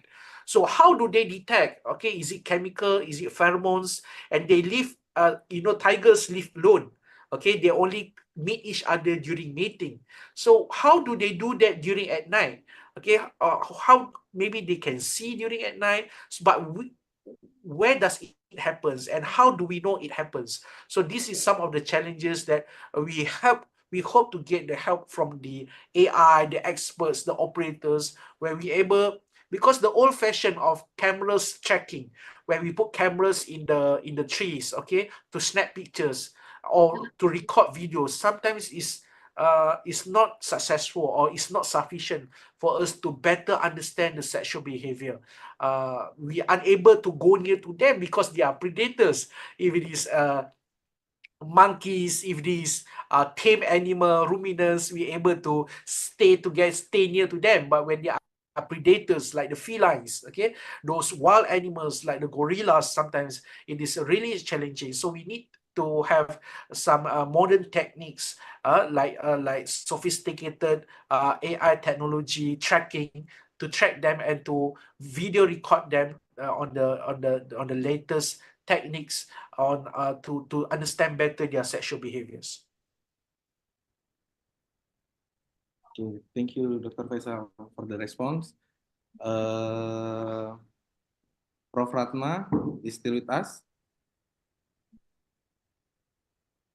Okay. From Saddam Sulaiman, thank you to Dr. Faisal for the response. And then I think I want to ask last question from me. I want to ask to Dr. Faisal. What if the male has a low libido or does not want to mate? And what if there is sexual attraction disorder, such as homosexuality? Is it present in animals? How is it handled?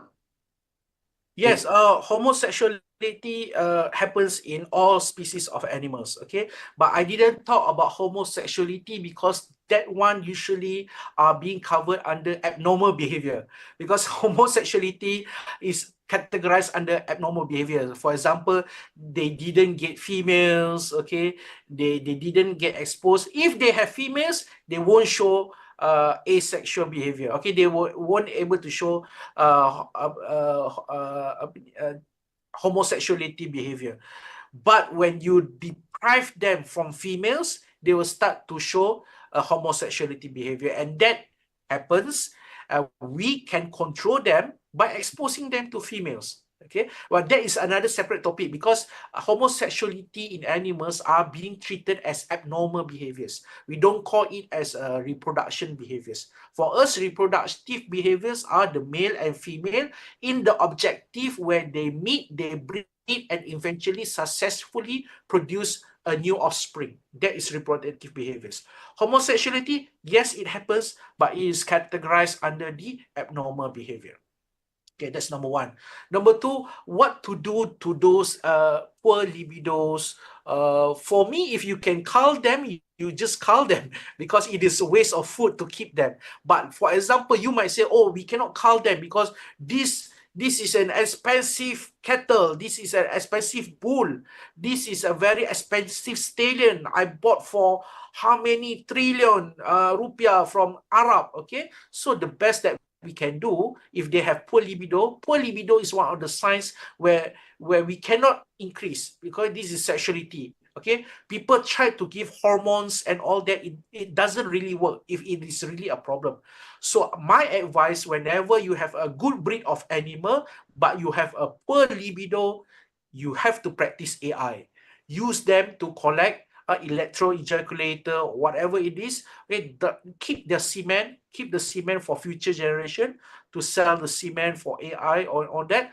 But if it is just a normal breed of animal, there's no commercial value, it's just a normal problem, I would say just cull them. Unless it is a very expensive animal, then you keep them for their sperm and collect their semen for AI. Yeah. Thank you for the response, Dr. Faisal. For Prof. Ratma, is still with us.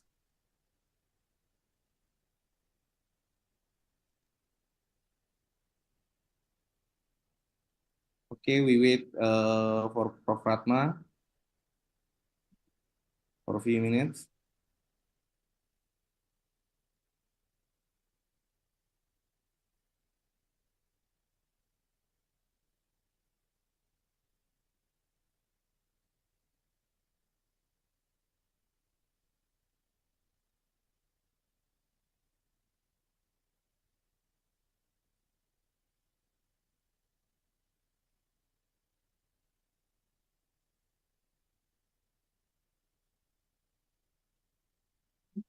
But in the meantime, I would just like to say that I would like to encourage any staff member from the Hasanuddin Universitas to collaborate in research if you are interested in any field that you are interested, and also to have a student exchange if you're interested.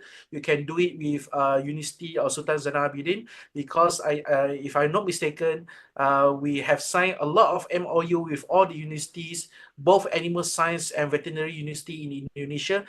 And if I'm not mistaken, Hasanuddin is not one of them. I think Hasanuddin did sign with UPM. I remember that because I remember a team from Hasanuddin went to the UPM vet school. So I will encourage you to contact us, or you can provide me with a contact number so we can sign an MOU or student exchange and collaborate with in research. And I encourage any collaboration with the universities, our partners, our members from the universities of Hasanuddin. Thank you very much. Okay, may I respond? Okay, thank you very much, Dr. Faisal.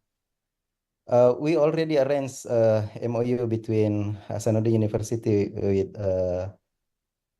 Sultan Zainal Abidin. It arranged by Dr. Sahira. Yeah, the draft already submit to UNISA. Maybe we wait 1 or 2 months until signed. And next year, maybe we will arrange for student mobility. Yep. We hope we can collaborate also in the research. Thank you very much.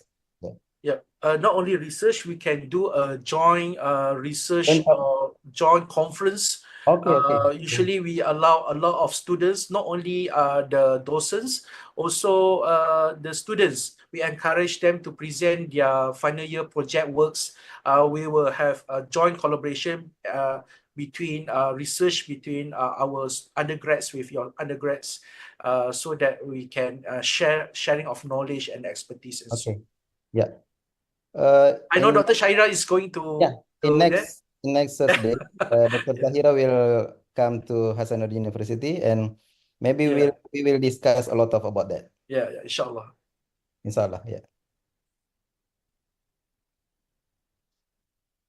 Atar, I'm sorry because I have I don't salat asar. Any question for me? There's no problem, Prof. Ratma. For the first question to Prof. Ratma from Dr. Reni Fatmia Utami. Yeah. Okay. Dangke is traditionally made in Enrekan district. This product is very popular even in Malaysia. But unfortunately, Dangke has the disadvantage that the product is not durable. Is there a technology to make this Dangke produce have a long period of time? Yeah. Fatma, please respond. Okay. Yeah, Dangke, I think is famous and famous in not only in Indonesia but maybe in Malaysia, but not Dangke, not maybe traditional Dangke, not Dangke with the technology innovation. I think two lengths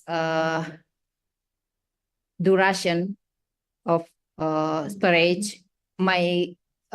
We can use ripening using lactic acid bacteria inoculation, and can make a hard cheese from Dangke. I think that innovation from Hasanuddin University to increase the quality of the Dangke. I think like that. Atar Manabi. Okay, thank you for your response. For the last question for Prof. Ratma, from me, I want to ask what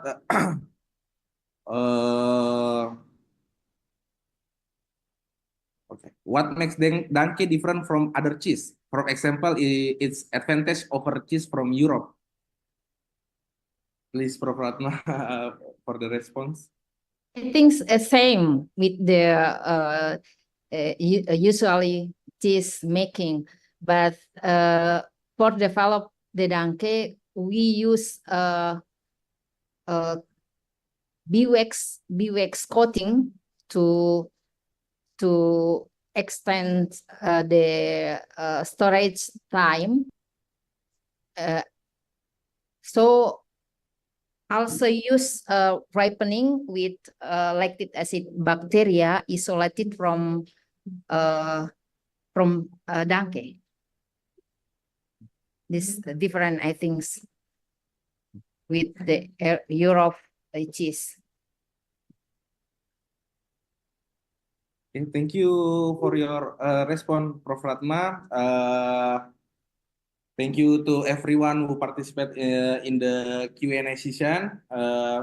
We have had some excellent question and wonderful discussion.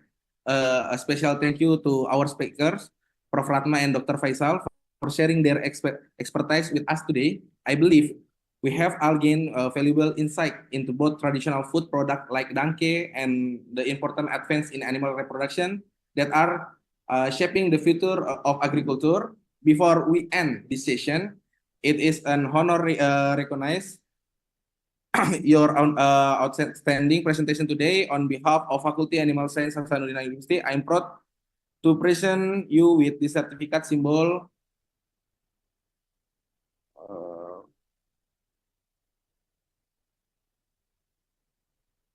for Dr. Oh yeah, sorry. The certificate is present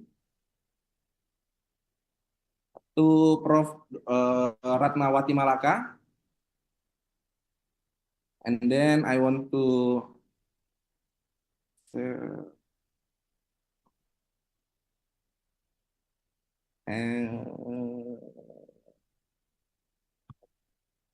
for Dr. Muhammad Faisal Ghazali. Okay. I would like thank you for your for sharing your expertise with us. I would like to remind all participants to fill out the attendance form as it will be required for certificate purpose. You can find the attendance link in the Zoom chat room.